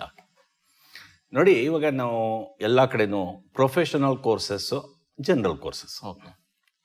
ಇವಾಗ ಮೆಡಿಕಲ್ ಕೋರ್ಸಸ್ಸು ಆಗಲಿ, ಡೆಂಟಲ್ ಕೋರ್ಸಸ್ ಆಗಲಿ, ಎಂಜಿನಿಯರಿಂಗ್ ಕೋರ್ಸಸ್ ಆಗಲಿ, ಇವೆಲ್ಲನೂ ಪ್ರೊಫೆಷನಲ್ ಕೋರ್ಸಸ್ ಅಂತ ಹೇಳ್ತೀವಿ. ಓಕೆ. ಒಂದು ಸ್ಪೆಸಿಫಿಕ್ ಡೈರೆಕ್ಷನಲ್ಲಿ ಹೋಗುತ್ತೆ ಅದು. ಈ ಪ್ರೊಫೆಷನಲ್ ಕೋರ್ಸ್ಗೆ ಒಂದು ಎಂಟ್ರೆನ್ಸ್ ಎಕ್ಸಾಮಿನೇಷನ್ ಪಾಸ್ ಆಗಬೇಕು. ನಮ್ಮಲ್ಲಿ ಎಂಜಿನಿಯರಿಂಗ್ ಇರೋದ್ರಿಂದ CET, ನಮ್ಮ ಗೌರ್ಮೆಂಟ್ ಆ್ಯಕ್ಟ್ ಪ್ರಕಾರ 40% ಸೀಟು CETಯಿಂದ ಬರುತ್ತೆ. ಓಕೆ. ಈ 15 ಎಂಜಿನಿಯರಿಂಗ್ ಕೋರ್ಸಸ್ಸು ನಮ್ಮಲ್ಲಿ BCA MCA ಇದೆ, MCA ಕೋರ್ಸು, MBA ಕೋರ್ಸು. ಈಗ ಇದಕ್ಕೆಲ್ಲ CETಯಿಂದ ಅಡ್ಮಿಷನ್ 40%. ಓಕೆ. ಇನ್ನು 60% ಸೀಟು ನಾವು ಯೂನಿವರ್ಸಿಟಿ ಸೀಟು ಅಂತ ಹೇಳ್ತೀವಿ. ಓಕೆ. ಸೊ ಯೂನಿವರ್ಸಿಟಿ ಸೀಟ್ಗೆ ಡೈರೆಕ್ಟಾಗಿ ನಮ್ಮ ವೆಬ್ಸೈಟಿಂದ ಅಪ್ಲಿಕೇಶನ್ ಹಾಕ್ಬೋದು, ಅಥವಾ ನಮ್ಮ ಅಡ್ಮಿಷನ್ ಸೆಕ್ಷನ್ ಬಂದು ಅಪ್ಲಿಕೇಶನ್ ಕೊಡ್ಬೋದು. ಅದರಲ್ಲಿ ಮೆರಿಟ್ ಆರ್ಡ್ರಲ್ಲಿ ನಾವು ಅಡ್ಮಿಷನ್ ಕೊಡ್ತೇವೆ. ತುಂಬ ಡಿಮಾಂಡ್ ಜಾಸ್ತಿ ಬಂತು ಅಂದರೆ ಎಲ್ಲ ಕ್ಲೀನಾಗಿ ಮೆರಿಟ್ ಅರೇಂಜ್ ಮಾಡಿಬಿಟ್ಟು ಫಸ್ಟ್ ಮೆರಿಟ್ ಸರ್ವಿಸಸ್ ಮೇಲೆ ನಾವು ಅಡ್ಮಿಷನ್ ಕೊಡಿಸೋ. ಅಲ್ಲಿ 60% ಡೈರೆಕ್ಟ್ ಅಡ್ಮಿಷನ್ ಇದೆ, 40% CET ಅಡ್ಮಿಷನ್ ಇದೆ ಪ್ರೊಫೆಷನಲ್ ಕೋರ್ಸ್ಗೆ. ಓಕೆ. ಬೇರೆ ಕೋರ್ಸಸ್ಸು ಸಪೋಸ್ BCA BSc ಇದಕ್ಕೆ 100% ಓಪನ್. ಸೊ ಅವರು ಡೈರೆಕ್ಟಾಗಿ ಬಂದು ನಮ್ಮ ಅಡ್ಮಿಷನ್ ಸೆಕ್ಷನ್ನಲ್ಲಿ ಅವ್ರದ್ದು ಎಲಿಜಿಬಿಲಿಟಿ ರಿಕ್ವೈರ್ಮೆಂಟ್ನ ಮೀಟ್ ಮಾಡಿದ್ರೆ ನಾವು ಅಡ್ಮಿಷನ್ ಕೊಡ್ತೀವಿ. ಓಕೆ. ಆಮೇಲೆ ಈ ಅಂದರೆ ಸಾಧನೆ ಮಾಡಿದಂಥ ವಿದ್ಯಾರ್ಥಿಗಳು ಅವ್ರೇನಾದರೂ ಒಳ್ಳೆ ಪರ್ಫಾರ್ಮೆನ್ಸ್ ಮಾಡಿರ್ತಾರೆ, ಅಂಥವ್ರಿಗೆ ಏನಾದರೂ ಸ್ಕಾಲರ್ಶಿಪ್ ಫೆಸಿಲಿಟಿ ಅದೇನಾದರೂ ಇದೆಯಾ? ಹೌದು. ಇವಾಗ ನಾವು ಏನಂದರೆ, ಇವಾಗ CETನಲ್ಲಿ ಸಪೋಸ್ ದಾವಣಗೆರೆ ಏರಿಯಾ ಹುಡುಗರು CETನಲ್ಲಿ 2000 ರ್ಯಾಂಕಿಂಗ್ ಒಳಗಡೆ ಇದ್ದಾರೆ ಅಂದ್ಕೊಳ್ರಿ. ನಮ್ಮ ಹತ್ರ ಬಂದರೆ ಅವ್ರಿಗೆ ಯಾವುದೇ ಫೀಸು ನಾವು ಚಾರ್ಜ್ ಮಾಡಿದೆ admissions free admissions. Okay. Sports ಕೋಟಾದಲ್ಲಿ ಒಳ್ಳೆ ಸ್ಟೇಟ್ ಲೆವೆಲಲ್ಲೋ ನ್ಯಾಷನಲ್ ಲೆವೆಲಲ್ಲೋ ಸ್ಪೋರ್ಟ್ಸಲ್ಲಿ ರೆಪ್ರೆಸೆಂಟ್ ಮಾಡಿದವ್ರಿಗೂ ಆ ಥರ ಇದು ಮಾಡಿ. ಇದ್ರ ಜೊತೆಗೆ ಏನು ಮಾಡ್ತೀವಿ ಅಂತ ಹೇಳಿದ್ರೆ, ವರ್ಷಕ್ಕೊಂದ್ಸರಿ ಮೆರಿಟ್ ಎಕ್ಸಾಮ್ ಇದು ಮಾಡಿಬಿಟ್ಟು ನಮ್ಮದೇ GM ಅವ್ರದ್ದು ಒಂದು ಸ್ಕಾಲರ್ಶಿಪ್ ಕೊಡ್ತೀವಿ. ಓಕೆ. ಇದ್ರ ಜೊತೆಗೆ ಒಳ್ಳೆ ಪರ್ಫಾರ್ಮ್ ಮಾಡೋ ಹುಡುಗರಿಗೆ ಗೋಲ್ಡ್ ಮೆಡಲ್ ಕೊಡ್ತೀವಿ. ಓಕೆ. ಸೊ ಎಲ್ಲ ಥರನೂ ಅನುಕೂಲ ಮಾಡಿಕೊಡ್ತೀವಿ. ಏನು ಯಾವುದು ತೊಂದರೆ ಇಲ್ಲ. ಮೆರಿಟ್ ಇರೋ ಹುಡುಗಿಗೆ ನಾವು ನಿಜವಾಗ್ಲೂ ತುಂಬ ರೆಸ್ಪೆಕ್ಟ್ ಕೊಡ್ತೀವಿ. ಅವ್ರು ಬಂದರೆ ನಾವು ನಿಜವಾಗ್ಲೂ ಮೆರಿಟ್ ಇದ್ರೆ ಔಟ್ಸ್ಟ್ಯಾಂಡಿಂಗ್ ಇದ್ದವ್ರಿಗೆಲ್ಲ ನಾವು ಅನುಕೂಲ ಮಾಡಿಕೊಡ್ತೀವಿ. ಓಕೆ. ಸರ್, ಈಗ ಸ್ಟೂಡೆಂಟ್ಸ್ ಅಂದರೆ ವಿದ್ಯಾರ್ಥಿಗಳು GM ಯೂನಿವರ್ಸಿಟಿನೇ ಯಾಕೆ ಆಯ್ಕೆ ಮಾಡ್ಕೋಬೇಕು ಅನ್ನೋದಕ್ಕೆ ನೀವು ಯಾವ ರೀತಿ ಸಮರ್ಥನೆ ಕೊಡ್ತೀರಿ? ಆಯ್ತು ನೋಡಿ, ಒಂದು ಟೈಮಲ್ಲಿ ನೀನು ಒಳ್ಳೆ ಸ್ಟೂಡೆಂಟ್ ಯಾರು ಹೈಯೆಸ್ಟ್ ಮಾರ್ಕ್ಸ್ ಆಗಿದ್ದಾನೆ ಅವನು ಗ್ರೇಟ್ ಸ್ಟೂಡೆಂಟ್ ಅಂತ. ಓಕೆ. ಇತ್ತೀಚಿನ ದಿನಗಳಲ್ಲಿ ಹಾಗಿಲ್ಲ. ಯಾರಿಗೆ ಆಲ್ರೌಂಡ್ ಡೆವಲಪ್ಮೆಂಟ್ ಆಗಿರುತ್ತೆ ಅದು ಇಂಪಾರ್ಟೆಂಟ್. ಕಂಪ್ನಿಯವರು ಬರೀ ಮಾರ್ಕ್ಸ್ ಒಂದೇ ನೋಡೋದಿಲ್ಲ, ಬಹಳ ವಿಷಯಗಳು ನೋಡ್ತಾರೆ. ನಿಮಗೆ ಭಾಳ ಇಂಪಾರ್ಟೆಂಟ್ ಒಂದು ವಿಷಯ ಹೇಳ್ತೀನಿ. ನಾನು ಎಜುಕೇಟರ್ ಆಗಿ ನಾನು ಏನು ಥಿಂಕ್ ಮಾಡೋದು ಅಂದರೆ, ಸ್ಟೂಡೆಂಟ್ನ ಹೋಲಿಸ್ಟಿಕ್ ಡೆವಲಪ್ಮೆಂಟ್ ಅಥವಾ all-round development of A student ಅಂದ್ರೆ ಏನು ನೋಡಿ. ನಮಗೆ ಗೊತ್ತಿರೋ ಹಾಗೆ ಆಲ್ರೌಂಡ್ ಡೆವಲಪ್ಮೆಂಟ್ ಆಫ್ ಸ್ಟೂಡೆಂಟ್ ಅಂತ ಹೇಳಿದ್ರೆ, ಅವನಿಗೆ ಇಂಟೆಲೆಕ್ಚುಲಿ ನಾನು ಗ್ರೋ ಮಾಡಬೇಕು. ಹೌದು. ಇಂಟೆಲೆಕ್ಚುಲಿ ಅವನಿಗೆ ಎಜುಕೇಷನ್ನು ನಾನು ಇದುವರೆಗೂ ಹೇಳಿದ್ದಾಯಿತು. ಅದ್ರ ಜೊತೆಗೆ ಲಾಟ್ ಆಫ್ ಸ್ಕಿಲ್ಸ್ ಕಲಿಬೇಕು. ಒಂದು ತಿಳ್ಕೊಳ್ಳೋದು, ನಾಲೆಡ್ಜ್ ಬೇಸ್ಡ್. ಇವಾಗ ಕ್ಲಾಸಲ್ಲಿ ನಾನು ಏನೇನು ಮಾಡ್ತೀನಿ, ನಾಲೆಡ್ಜ್ ಕೊಡ್ತೀನಿ. ಅದೇ ಲ್ಯಾಬ್ರೇಟರಿ ವರ್ಕ್ಶಾಪ್ಗೆಲ್ಲ ಕರ್ಕೊಂಡು ಹೋಗ್ಬಿಟ್ಟು ಅಥವಾ ಕಂಪ್ಯೂಟರ್ ಲ್ಯಾಬ್ರರಿಗೆ ಕರ್ಕೊಂಡ್ಬಿಟ್ಟು ಅದು ಹೇಗೆ ಮಾಡೋದು ಹೇಳ್ಕೊಡ್ತೀನಿ, ಸ್ಕಿಲ್ಸು. ಓಕೆ. ಕರೆಕ್ಟಾ? ನಾವು ಪ್ಯಾರಲಲ್ ಆಗಿ ಏನು ಮಾಡಿದ್ದೀವಿ, ಸ್ಕಿಲ್ ಸ್ಕೂಲ್ ನಡೀತಾ ಇದೆ. ಸ್ಟೂಡೆಂಟ್ ಕಂಪಲ್ಸರಿಯಾಗಿ 4 ವರ್ಷದ ಕೋರ್ಸ್ ಅಂದರೆ 160 ಕ್ರೆಡಿಟ್ ಅವನು ಅರ್ನ್ ಮಾಡಬೇಕು. ಇಲ್ಲಿ ಪಾಸ್ ಫೇಲ್ ಅಂತ ಬರಲ್ಲ. ಓಕೆ. ಓಕೆ. ಎಷ್ಟು ಕ್ರೆಡಿಟ್ ನೀನು ಬ್ಯಾಂಕಲ್ಲಿ ಅರ್ನ್ ಮಾಡ್ತಾ ಹೋಗ್ತೀಯೋ 160 ಕ್ರೆಡಿಟ್ ಮಾಡೋದಿನ ನಿಕ್ಟಿಂಗ್ ಅಂತ ಇದು ಡಿಗ್ರಿ ಬರ್ತದೆ. ಓಕೆ. ಅರ್ಥ ಆಯ್ತಾ? ಅದ್ರ ಗ್ರೇಡಿಂಗ್ ಇರುತ್ತೆ. ಓಕೆ. ಇದರಲ್ಲಿ 10 ಕ್ರೆಡಿಟು ಬರೀ ಸ್ಕಿಲ್ನಲ್ಲಿ ಮಾಡಬೇಕು. ಅಂದರೆ ಎವ್ರಿ ಸೆಮಿಸ್ಟ್ರು 5 ಸೆಮಿಸ್ಟ್ರು 2 ಕ್ರೆಡಿಟು ನೀವು ಮಾಡಬೇಕು, ಸ್ಕಿಲ್ ಕಲಿಬೇಕು. ಇದ್ರ ಜೊತೆಗೆ ನಾನು ನಾಲೆಡ್ಜ್ ಆಯಿತು, ಸ್ಕಿಲ್ ಆಯಿತು. ಆಮೇಲೆ ಇನ್ನೂ ಏನೇನು ಮನುಷ್ಯ ತಿಳ್ಕೊಬೇಕಾದ್ರೆ ಅವನಿಗೆ ಎಮೋಷನಲ್ ಇಂಟೆಲಿಜೆನ್ಸ್ ಭಾಳ important. Emotional stability is important. ಅದಕ್ಕೆ ಏನು ಮಾಡ್ತಿದ್ವಿ, ಅದಕ್ಕೆ ಒಂದು ಲೈಫ್ ಸ್ಕಿಲ್ ಸ್ಕೂಲ್ ಅಂತ ಮಾಡಿದ್ದೀವಿ. ಅದಕ್ಕೆ 3 ಕ್ರೆಡಿಟ್ ಮಾಡಿದ್ದೀವಿ. ವರ್ಷಕ್ಕೆ ಅವನು 3 ದಿನ ಈ ಟ್ರೈನಿಂಗ್ ಮಾಡಬೇಕು. ಅವಾಗ 1 ಕ್ರೆಡಿಟ್ ಕೊಡ್ತಾ ಹೋಗ್ತೀವಿ. ಕರೆಕ್ಟಾ? ಇದು ಹೇಗೆ ನಡವಳಿಕೆ, ಹೇಗೆ ನೀನು ಮ್ಯಾನೇಜ್ಮೆಂಟ್ ಮಾಡಬೇಕು, ಯಾರ ಜೊತೆ ಹೆಂಗೆ ಇಂಟ್ರಾಕ್ಟ್ ಮಾಡಬೇಕು, ಇಂಟ್ರಾಕ್ಟ್ ಮಾಡುವಾಗ ಕೋಪನ ಹೇಗೆ ಕಂಟ್ರೋಲ್ ಮಾಡಬೇಕು, ಎಮೋಷನ್ಸ್ನ ಹೇಗೆ ಕಂಟ್ರೋಲ್ ಮಾಡಬೇಕು, ಇದೆಲ್ಲ ಬಹಳ ಇಂಪಾರ್ಟೆಂಟ್. ಕರೆಕ್ಟ್ ಅಲ್ಲ? ನಿಮಗೆ ಗೊತ್ತು, ವರ್ಕ್ ಲೈಫ್ ಎನ್ವೈರನ್ಮೆಂಟ್ ಅಲ್ಲಿ ಇದೆಲ್ಲ ಬಹಳ ಇಂಪಾರ್ಟೆಂಟ್. ಹೌದು. ಅಂದ್ರೆ ಇದು ಆಲ್ರೆಡಿ ಈಗ ಬೇರೆ ಯೂನಿವರ್ಸಿಟಿಗಳಲ್ಲಿ ಇನ್ಕಾರ್ಪೊರೇಟ್ ಮಾಡಿದಾರಾ ಅಥವಾ ಇಲ್ಲಿ ಹೊಸದಾಗಿ ನಾವು ಬಹಳ ಏನಂದರೆ ಏನು ಮಾಡಿದನ್ನ ತುಂಬ ಡಿಸಿಪ್ಲಿನ್ಡ್ ಆಗಿ ಸೀರಿಯಸ್ ಆಗಿ ಅದಕ್ಕೆ ಕ್ರೆಡಿಟ್ ಕೊಟ್ಟು ಮಾಡ್ತಾ ಇದ್ದೀವಿ. ಅಂದರೆ 100% ಅಡ್ಮಿಷನ್ಸ್ ತೊಗೊಂಡು ಅದಕ್ಕೆ 100% ಅಟೆಂಡೆನ್ಸ್ ಎನ್ಶೂರ್ ಮಾಡಿಕೊಂಡು ಒಳ್ಳೆ ಟ್ರೈನರ್ಸು, ಭಾಳ ವೆಲ್ ನೋನ್ ಟ್ರೈನರ್ಸ್ ತಂದು ಅದನ್ನು ಮಾಡ್ತಿದ್ದೀವಿ, ಅದನ್ನು ಇವ್ಯಾಲ್ಯೂಯೇಟ್ ಮಾಡ್ತಿದ್ದೀವಿ. ಓಕೆ. ಇದು ಸೆಕೆಂಡು. ಥರ್ಡ್ ಇಂಪಾರ್ಟೆಂಟ್ ಥಿಂಕ್ ಡೆವಲಪ್ಮೆಂಟಲ್ಲಿ ಎಮೋಷನಲ್ ಆದಮೇಲೆ ಸೋಷಿಯಲ್ ಡೆವಲಪ್ಮೆಂಟ್. ಓಕೆ. ಮನುಷ್ಯ ಸುಮ್ಮನೆ ಓದ್ಬಿಟ್ರೆ ಆಗೋದಿಲ್ಲ. ಪ್ರಪಂಚ ಏನಾಗ್ತಿದೆ, ಪ್ರಪಂಚದಲ್ಲಿ ಹೆಂಗೆ ಇಂಟ್ರಾಕ್ಟ್ ಮಾಡಬೇಕು, ಅದು ಭಾಳ ಇಂಪಾರ್ಟೆಂಟು. ಕಮ್ಯುನಿಟಿ ಅಂದ್ರೇನು, ಕಮ್ಯುನಿಟಿ ಸರ್ವಿಸ್ ಅಂದ್ರೇನು, ಇದೆಲ್ಲ ಗೊತ್ತಿರಬೇಕು. ಅದಕ್ಕೆ NCC, NSS ಇದ್ರ ಜೊತೆಗೆ ಬೇಕಾದಷ್ಟು ಆ್ಯಕ್ಟಿವಿಟಿಗಳು ಅದು ಮಾಡ್ತಿದ್ದೀವಿ. ಆಮೇಲೆ ಎನ್ವೈರನ್ಮೆಂಟಲ್ ರಿಲೇಟೆಡ್, ಇದು ಇನ್ನೊಂದು ಫಿಸಿಕಲ್ ರಿಲೇಟೆಡ್. ಇವಾಗ ಹೋಗಿ ನೋಡಿ, ವರ್ಲ್ಡ್ ಕ್ಲಾಸ್ ಸ್ಪೋರ್ಟ್ಸ್ ಗ್ರೌಂಡ್ ಮಾಡಿದ್ದೀವಿ ನಾವು. ಇವಾಗ ಇಂಟ್ರೆಸ್ಟ್, ಯಾರು ಮಕ್ಕಳಿಗೆ ಸ್ಪೋರ್ಟ್ಸ್ದು ಇಂಟ್ರೆಸ್ಟ್ ಇದೆಯೋ ಅದು ಮಾಡ್ಬೋದು. ಬಟ್ ಅದರಲ್ಲೂ ಫಿಸಿಕಲ್ ಆಗಿ ಅದಕ್ಕೂ ಒಂದು ಕ್ರೆಡಿಟ್ ಮಾಡಿದ್ದೀವಿ. ಏನೋ ಒಂದು ಆಟ ಆಡಲೇಬೇಕು ಅವನು, ಹುಡುಗ ಅಥವಾ ಹುಡುಗಿ, ಏನಾರು ಹಾಕ್ಕೊಳ್ಳಿ. ಆ ಸ್ಟೂಡೆಂಟ್ ಆಗಿರೋರು ಏನೋ ಒಂದು ಅದಕ್ಕೂ ಒಂದು ಕ್ರೆಡಿಟ್ ಮಾಡ್ಕೋಬೇಕು. ಸೊ ಯಾರೋ ನನಗೆ ಬೇಡ ಸ್ಪೋರ್ಟ್ಸು, ನನಗೇನು ಬೇಡ ಅಂತ. ಯಾಕಂದರೆ ಇವ್ರಿಗೆ ಇವಾಗ ರಿಯಲೈಸ್ ಆಗಲ್ಲ. ಕೆಲಸಕ್ಕೆ ಹೋದ್ಮೇಲೆ ಗೊತ್ತಾಗುತ್ತೆ ಸ್ಪೋರ್ಟ್ಸ್ ಇಂಪಾರ್ಟೆನ್ಸ್ ಏನು ಅಥವಾ ಕಮ್ಯುನಿಟಿ ಸರ್ವಿಸ್ ಇಂಪಾರ್ಟೆನ್ಸ್ ಅಂತ. ಅದು ಫಿಸಿಕಲ್ ಡೆವಲಪ್ಮೆಂಟ್ ಮಾಡಿದ್ದೀವಿ. ಎನ್ವೈರನ್ಮೆಂಟಲ್ ಅವೇರ್ನೆಸ್ ಕ್ರಿಯೇಟ್ ಮಾಡ್ತಿದ್ದೀವಿ.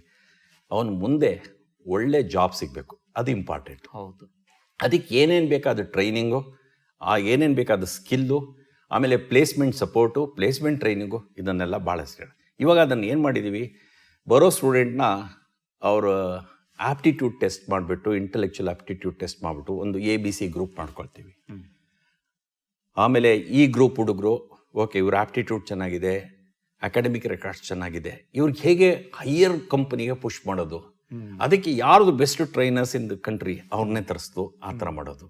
B ಗ್ರೂಪ್ನವ್ರಿಗೆ ಆ ಥರ ಸೊ ಯಾರು ನೆಗ್ಲೆಕ್ಟ್ ಆಗಬಾರ್ದು. ಆಮೇಲೆ ಯಾರು ಫಾರಿನ್ಗೆ ಹೋಗಿ ಎಜುಕೇಷನ್ ಮಾಡಬೇಕು ಅಥವಾ ಹೈಯರ್ ಎಜುಕೇಷನ್ ಮಾಡಬೇಕು, ಅದಕ್ಕೆಲ್ಲ ಎಲ್ಲಕ್ಕೂ ಪ್ರಾವಿಷನ್ ಮಾಡಿಬಿಟ್ಟಿದ್ದೀವಿ. ಅವ್ರವ್ರ ಕೆಪಾಸಿಟಿ ಈ ಥರ.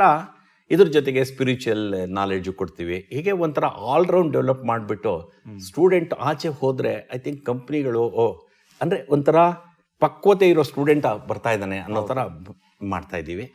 ಇದರಲ್ಲಿ I think that is what going to be a special. ಆಗ ಇಲ್ಲಿ ಬರೋ ಮಕ್ಕಳಿಗೆ ಕಮ್ಯುನಿಕೇಷನ್ ಸ್ಕಿಲ್ಸ್ ಕಲಿಸಿ, ಬೇಕಾದ್ರೆ ಭಾಳ ಜನ ಕನ್ನಡ ಬ್ಯಾಕ್ಗ್ರೌಂಡಿಂದ ಬರ್ತಾರೆ, ಅವ್ರಿಗೆ ಅದನ್ನೇ ಟ್ರಾನ್ಸ್ಫಾರ್ಮೇಷನಿವ್ ಎಫೆಕ್ಟ್ ಇದೊಂದು ಮಾಡ್ತೀವಿ.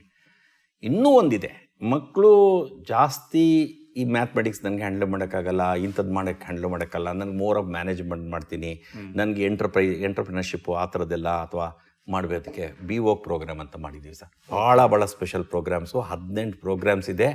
ಒಬ್ಬ ಆರ್ಡಿನರಿ ಹುಡುಗ ಬಂದು ಮೇಯ್ನಾಗಿ ಸ್ಕಿಲ್ಸ್ ಕಲ್ತ್ಕೊಂಡು ಅದಕ್ಕೆ ಕನೆಕ್ಟೆಡ್ ಸ್ವಲ್ಪ ನಾಲೆಡ್ಜ್ ಕಲ್ತ್ಕೊಂಡು ನಾಳೆ ಎಂಟರ್ಪ್ರಿನರ್ ಆಗ್ಬೋದು. ಅದೇ 18 ಪ್ರೋಗ್ರಾಮ್. ಅದು ಒಂಥರ ಆರ್ಡಿನರಿ ಹುಡುಗರಿಗೆ. ಅಂದರೆ ನಾವು ಸೊಸೈಟಿನಲ್ಲಿ ಯಾರಿಗೂ ಬಿಡ್ತಾ ಇಲ್ಲ, ಬುದ್ಧಿವಂತರಿಗೂ ಬಿಡ್ತಾ ಇಲ್ಲ ಅಥವಾ ಕೆಳಗಡೆಯವ್ರಿಗೂ ಬಿಡ್ತಾ ಇಲ್ಲ. ಅದು ಸ್ಪೆಷಾಲಿಟಿ ಆಫ್ ನಮ್ಮ GM ಯೂನಿವರ್ಸಿಟಿ ಸರ್. ಸರ್, ಈಗ ವಿದ್ಯಾರ್ಥಿಗಳು ಇಲ್ಲಿ ಒಂದು ಎಜುಕೇಷನ್ ಪಡೆದ ಮೇಲೆ ಅವರ ಮುಂದೆ ವೃತ್ತಿ ಜೀವನದಲ್ಲಿ ಅವರು ಅಭಿವೃದ್ಧಿ ಹೊಂದಲಿಕ್ಕೆ ನಿಮ್ಮ ಕಡೆಯಿಂದ ಯಾವ ರೀತಿ ಬೆಂಬಲ ಇರುತ್ತೆ ಅವರಿಗೆ? ಅದೇ ಇವಾಗ ನಾವು ಅಂದರೆ ನಾನು ಒಂದು ಪ್ಲೇಸ್ಮೆಂಟ್ ರಿಲೇಟೆಡ್ ನಿಮ್ಗೆ ಆಗಲೇ ಹೇಳಿದೆ, ಒಂದು ಅದಕ್ಕೆ ನಾವು career advice and student placement division ಅಂತ ಮಾಡಿ ಒಬ್ಬ ಡೈರೆಕ್ಟ್ರು, ಒಂದು 4 ಜನ ಡೆಪ್ಯೂಟಿ ಡೈರೆಕ್ಟರ್ಸ್ ಮಾಡಿದ್ದೀವಿ. ಓಕೆ. ತುಂಬ ಇನ್ವೆಸ್ಟ್ಮೆಂಟ್ ಮಾಡಿಬಿಟ್ಟಿದ್ದೀವಿ ಇದಕ್ಕೆ, ಸಪ್ರೇಟ್ ಬ್ಲಾಕ್ ಮಾಡಿ ಇದೆಲ್ಲ ಮಾಡಿ. ಅದಕ್ಕೆ ಸೆಕೆಂಡ್ ಸೆಮಿಸ್ಟ್ರಿಂದ ಹಿಡಿದ 7th ಸೆಮಿಸ್ಟರ್ವರೆಗೂ ಟ್ರೈನಿಂಗ್ ಮಾಡ್ತೀವಿ. ಓಕೆ. ಮಕ್ಕಳಿಗೆ ಹೇಗೆ ಅದಕ್ಕೆ ನಾನು ಲೈಫ್ ಸ್ಕಿಲ್ಸ್ ಪ್ರೋಗ್ರಾಮ್ಸು ಅಂತ ಹೇಳಿದೆ. ಅದ್ರ ಜೊತೆಗೆ ಪ್ಲೇಸ್ಮೆಂಟ್ ಟ್ರೈನಿಂಗು, ಇದ್ರ ಜೊತೆಗೆ ಇಂಡಸ್ಟ್ರಿ ಎಕ್ಸ್ಪರ್ಟ್ಸ್ ತಂದು ಟ್ರೈನಿಂಗು, ಒಂದು ಪಾರ್ಟ್ ಮಾಡ್ತಾ ಇದ್ದೀವಿ. ಇನ್ನೊಂದು ಓಕೆ ಇದೆಲ್ಲ ಮಾಡಿ ಅವ್ರಿಗೆ ಕೆಲಸಕ್ಕೆ ಸೇರಿಸೋದು ಒಂದು, ಕೆಲಸಕ್ಕೆ ಸೇರಿದ ಮೇಲೆ ಕೆಲಸ ಉಳಿಸ್ಕೊಂಡು ಹೋಗಿ ಮತ್ತೆ ಪ್ರೋಗ್ರೆಸ್ ಆಗಬೇಕು. ಹೌದು ಸರ್, ಕರೆಕ್ಟಾ? ಕರೆಕ್ಟ್. ಅದಕ್ಕೆ ಇತ್ತೀಚೆಗೆ ನೋಡಿ, ಇವಾಗ ಓದೋದು ಎಂದೂ ನಿಲ್ಲಿಯೋದಲ್ಲ, ಅಂದರೆ you are lifelong student ಅಂತಾನೆ ಅರ್ಥ. ಅದಕ್ಕೆ what is a lifelong education, ಅದಕ್ಕೆ ಇಲ್ಲೇ ಟ್ರೈನಿಂಗ್ ಮಾಡ್ತಾ ಇದ್ದೀವಿ. ಲೈಫ್ ಲಾಂಗ್ ಎಜುಕೇಷನ್ ಹೇಗೆ, ಯಾವ್ಯಾವ ಇದರಲ್ಲಿ ಯಾವ್ಯಾವ ಸ್ಟೇಜಲ್ಲಿ ಏನೇನು ಪ್ರೋಗ್ರಾಮ್ ನೀವು ರಿಜಿಸ್ಟರ್ ಮಾಡಬೇಕು, ಎಲ್ಲಿ ರಿಜಿಸ್ಟರ್ ಮಾಡಬೇಕು, ಆ ಪ್ರೋಗ್ರಾಮ್ ಹೇಗೆ ನೀವು ಸೀರಿಯಸ್ ಆಗಿ ತೊಗೊಂಡು ನೀವು ಈ ಥರದ್ದೆಲ್ಲ ಅವೇರ್ನೆಸ್ ಕ್ರಿಯೇಟ್ ಮಾಡ್ತಿದ್ದೀವಿ. ಈ ಥರದ್ರಿಂದ ನಮ್ಮದು ಅಂದರೆ ಇದ್ರ ಜೊತೆಗೆ ನೀವು ಓಕೆ ಸ್ವಲ್ಪ ದಿನ ಆದಮೇಲೆ ಇಂಡಸ್ಟ್ರಿ ನಿಮ್ಗೆ ಎಕ್ಸ್ಪೀರಿಯನ್ಸ್ ಬರುತ್ತೆ, ಅದಾದಮೇಲೆ ನೀವು ಎಂಟರ್ಪ್ರೈಸ್ ಮಾಡಬೇಕಾ, ಅದಕ್ಕೆ ಏನು ಮಾಡಬೇಕು, ಅದನ್ನೆಲ್ಲ ಈ ಥರದ್ದೆಲ್ಲ ಟ್ರೈನಿಂಗ್ ಕೊಡ್ತಾ ಇದ್ದೀವಿ. ಓಕೆ. ಸೊ ಐ ಥಿಂಕ್ ನಾವು ಏನಂದರೆ GM ಯೂನಿವರ್ಸಿಟಿಯಿಂದ ಹೋಗೋ ಸ್ಟೂಡೆಂಟು ಒಂದು ಈ ದೇಶಕ್ಕೆ ಒಂದು ಅಸೆಟ್ ಆಗಬೇಕು, ಆ ಥರ ಮಾಡೋಕ್ಕೆ ಟ್ರೈ ಮಾಡ್ತಾ ಇದ್ದೀವಿ. ಯಾಕಂದರೆ ವೆಲ್ತ್ ಕ್ರಿಯೇಟರ್ಸ್ ಬೇಕು. ವೆಲ್ತ್ ಕ್ರಿಯೇಟ್ ಆದಷ್ಟು ಪ್ರಾಬಬಲಿ ವೆಲ್ತ್ ಫ್ಲೋ ಆಗೋದಷ್ಟು ನಮಗೆಲ್ಲರಿಗೂ ಅನುಕೂಲ ಆಗುತ್ತೆ. ಅದಕ್ಕೋಸ್ಕರ ನಮ್ಮ ಮಾಡೆಲ್ಸು ನಿಮ್ಮ ಕರಿಕ್ಯುಲಮ್ನಲ್ಲೇ ಇದನ್ನೆಲ್ಲ ಅಡಾಪ್ಟ್ ಮಾಡಿ ಮಾಡ್ತಾ ಇದ್ದೀವಿ ಸರ್. ಓಕೆ, ಅದು ನಮ್ಮ ವೆಬ್ಸೈಟ್ಗೆ ಹೋದ್ರೆ ನಿಮಗೆ ಕ್ಲಾರಿಟಿ ಸಿಗುತ್ತೆ ನಿಜವಾಗ್ಲೂ ಏನು ಮಾಡ್ತಾ ಇಲ್ಲ ಇದ್ದೀವಿ. ನೋಡ್ತಾರೆ ಖಂಡಿತ. ವಿದ್ಯಾರ್ಥಿಗಳು ಯಾರಾದರೂ ಇದ್ದರೆ ಅವರ ಒಂದು ವೆಬ್ಸೈಟನ್ನು ನೀವು ನೋಡಿದರೆ ಅದರಲ್ಲಿ ಸಂಪೂರ್ಣ ಸಮಗ್ರ ಮಾಹಿತಿ ಅದರಲ್ಲಿ ಸಿಗುತ್ತೆ. ದಯವಿಟ್ಟು ನೋಡಿ ಅದನ್ನ. ಸರ್, ಈಗ ವಿದ್ಯಾರ್ಥಿಗಳಿಗೆ ಅವರು ಇಲ್ಲಿ ನಿಮ್ಮ ಯೂನಿವರ್ಸಿಟಿಯಲ್ಲಿ ಓದ್ತಾ ಇರ್ತಾರೆ. ಆ ಸಮಯದಲ್ಲಿ ಅವರಿಗೆ ಅಂತಾರಾಷ್ಟ್ರೀಯ ಮಟ್ಟದ ಅನುಭವಗಳು ಅಥವಾ ಒಂದು ಅಂತಾರಾಷ್ಟ್ರೀಯ ಮಟ್ಟದ ಒಂದು ಎಜುಕೇಷನ್ನು ಸಿಗಕ್ಕೆ ಸಾಧ್ಯ ಇದೆಯಾ? ಅದಕ್ಕೆ ಏನು ನೀವು ಪ್ಲಾನ್ ಮಾಡ್ಕೊಂಡಿದ್ದೀರಿ? ಓಕೆ, ಇವಾಗ ನಾವು ಆ ಕಾಲ ಹೊರಟೋಯ್ತು. ನಾನು ಓಕೆ ಎಜುಕೇಷನ್ ಮಾಡಿದ್ಮೇಲೆ ಕರ್ನಾಟಕದಲ್ಲಿ ಗೌರ್ಮೆಂಟ್ ಕೆಲಸ ಮಾಡ್ತೀನಿ ಅನ್ನೋದು. ಹೌದು. ಇತ್ತೀಚಿನ ದಿನಗಳಲ್ಲಿ ನೀವು ಪ್ರಪಂಚದಲ್ಲಿ ಯಾವ ಭಾಗದಲ್ಲಿ ಯಾರ ಕಂಪ್ನಿನಲ್ಲಿ ನಾಲ್ಕಾದ್ರೂ ಕೆಲಸ ಮಾಡ್ಬೋದು. ಕರೆಕ್ಟಾಗಿ ಗ್ಲೋಬಲ್ ವಿಲೇಜ್ ಆಗಿದೆ. ಅದರಿಂದ ನಾವು ಸ್ಟೂಡೆಂಟ್ ಲೈಫ್ ಟೈಮಲ್ಲೇ ಅವ್ರಿಗೊಂಥರ ಇಂಟರ್ನ್ಯಾಷನಲ್ ಎಕ್ಸ್ಪೋಜರ್ ಕೊಡೋದು ಭಾಳ ಇಂಪಾರ್ಟೆಂಟ್. ಓಕೆ, ಇವಾಗ ಇಂಟರ್ನ್ಯಾಷನಲ್ ನಾನು ಎಕ್ಸ್ಪೋಜರ್ ಕೊಡಬೇಕಾದ್ರೆ ಅದರಲ್ಲಿ ಸ್ವಲ್ಪ ಕಾಸ್ಟ್ ಇನ್ವಾಲ್ವ್ ಆಗಿರುತ್ತೆ. ಅದಕ್ಕೆ ಬೇರೆ ಬೇರೆ ಥರ ಮಾಡ್ತೀವಿ. ಒಂದು ಸ್ಟಡಿ ಅಬ್ರಾಡ್ ಪ್ರೋಗ್ರಾಮ್ ಅಂತ ಇಂಟ್ರೊಡ್ಯೂಸ್ ಮಾಡಿದ್ದೀವಿ.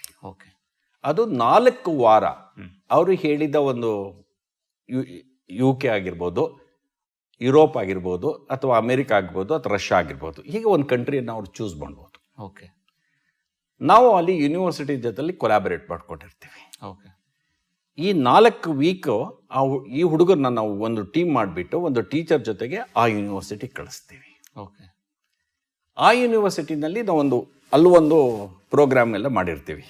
ಅಂದರೆ ಆ ದೇಶದ ಎಜುಕೇಷನ್ ಹೇಗಿದೆ, ಆ ದೇಶದಲ್ಲಿ ಇರೋ ಕಲ್ಚರ್ ಹೇಗಿದೆ, ಆ ದೇಶದಲ್ಲಿರೋ ಹಿಸ್ಟೋರಿಕಲ್ ಪ್ಲೇಸಸ್ ಏನಿದೆ, ಓಕೆ, ಆ ದೇಶದಲ್ಲಿ ಎಕಾನಮಿ ಹೆಂಗೆ ವರ್ಕ್ ಆಗುತ್ತೆ, ಜಾಬ್ ಅಪರ್ಚುನಿಟೀಸ್ಗಳು ಏನಿದೆ, ಇದನ್ನೆಲ್ಲ ಅವ್ರಿಗೆ ಒಂದು ಇದು ಮಾಡಿಕೊಡ್ತಾರೆ.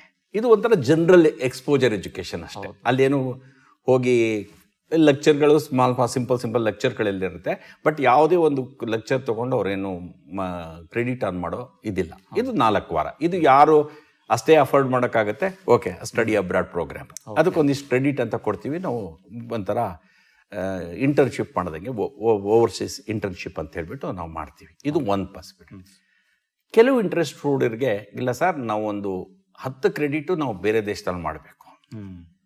ಆವಾಗ ಅದೇ ಥರ ಯೂನಿವರ್ಸಿಟಿಗೆ ನಾವು ಅಲ್ಲಿ ಕಳಿಸ್ತೀವಿ. ಅವರು ಅವಾಗ 16 ವಾರ ಆ ಜಾಗದಲ್ಲಿ ಇರಬೇಕು.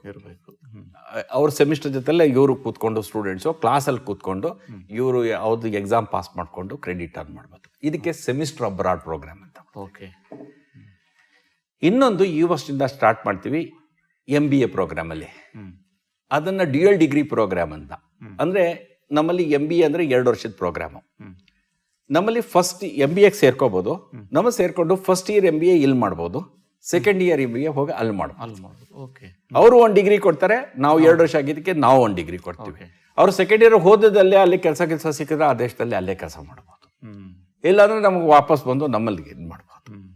ಈ ಥರದ್ದೆಲ್ಲ ಇಂಟರ್ನ್ಯಾಷನಲ್ ಎಕ್ಸ್ಪೋಜರ್ ಕೊಡಲಿಕ್ಕೆ ಟ್ರೈ ಮಾಡ್ತೀವಿ. ಇನ್ನೂ ವಿತ್ ಟೈಮ್ ನಾವು ಬೇರೆ ಕಡೆನೂ ಇದು ಅಫೋರ್ಡಬಿಲಿಟಿ ಕ್ವಶನ್ ಬರುತ್ತೆ.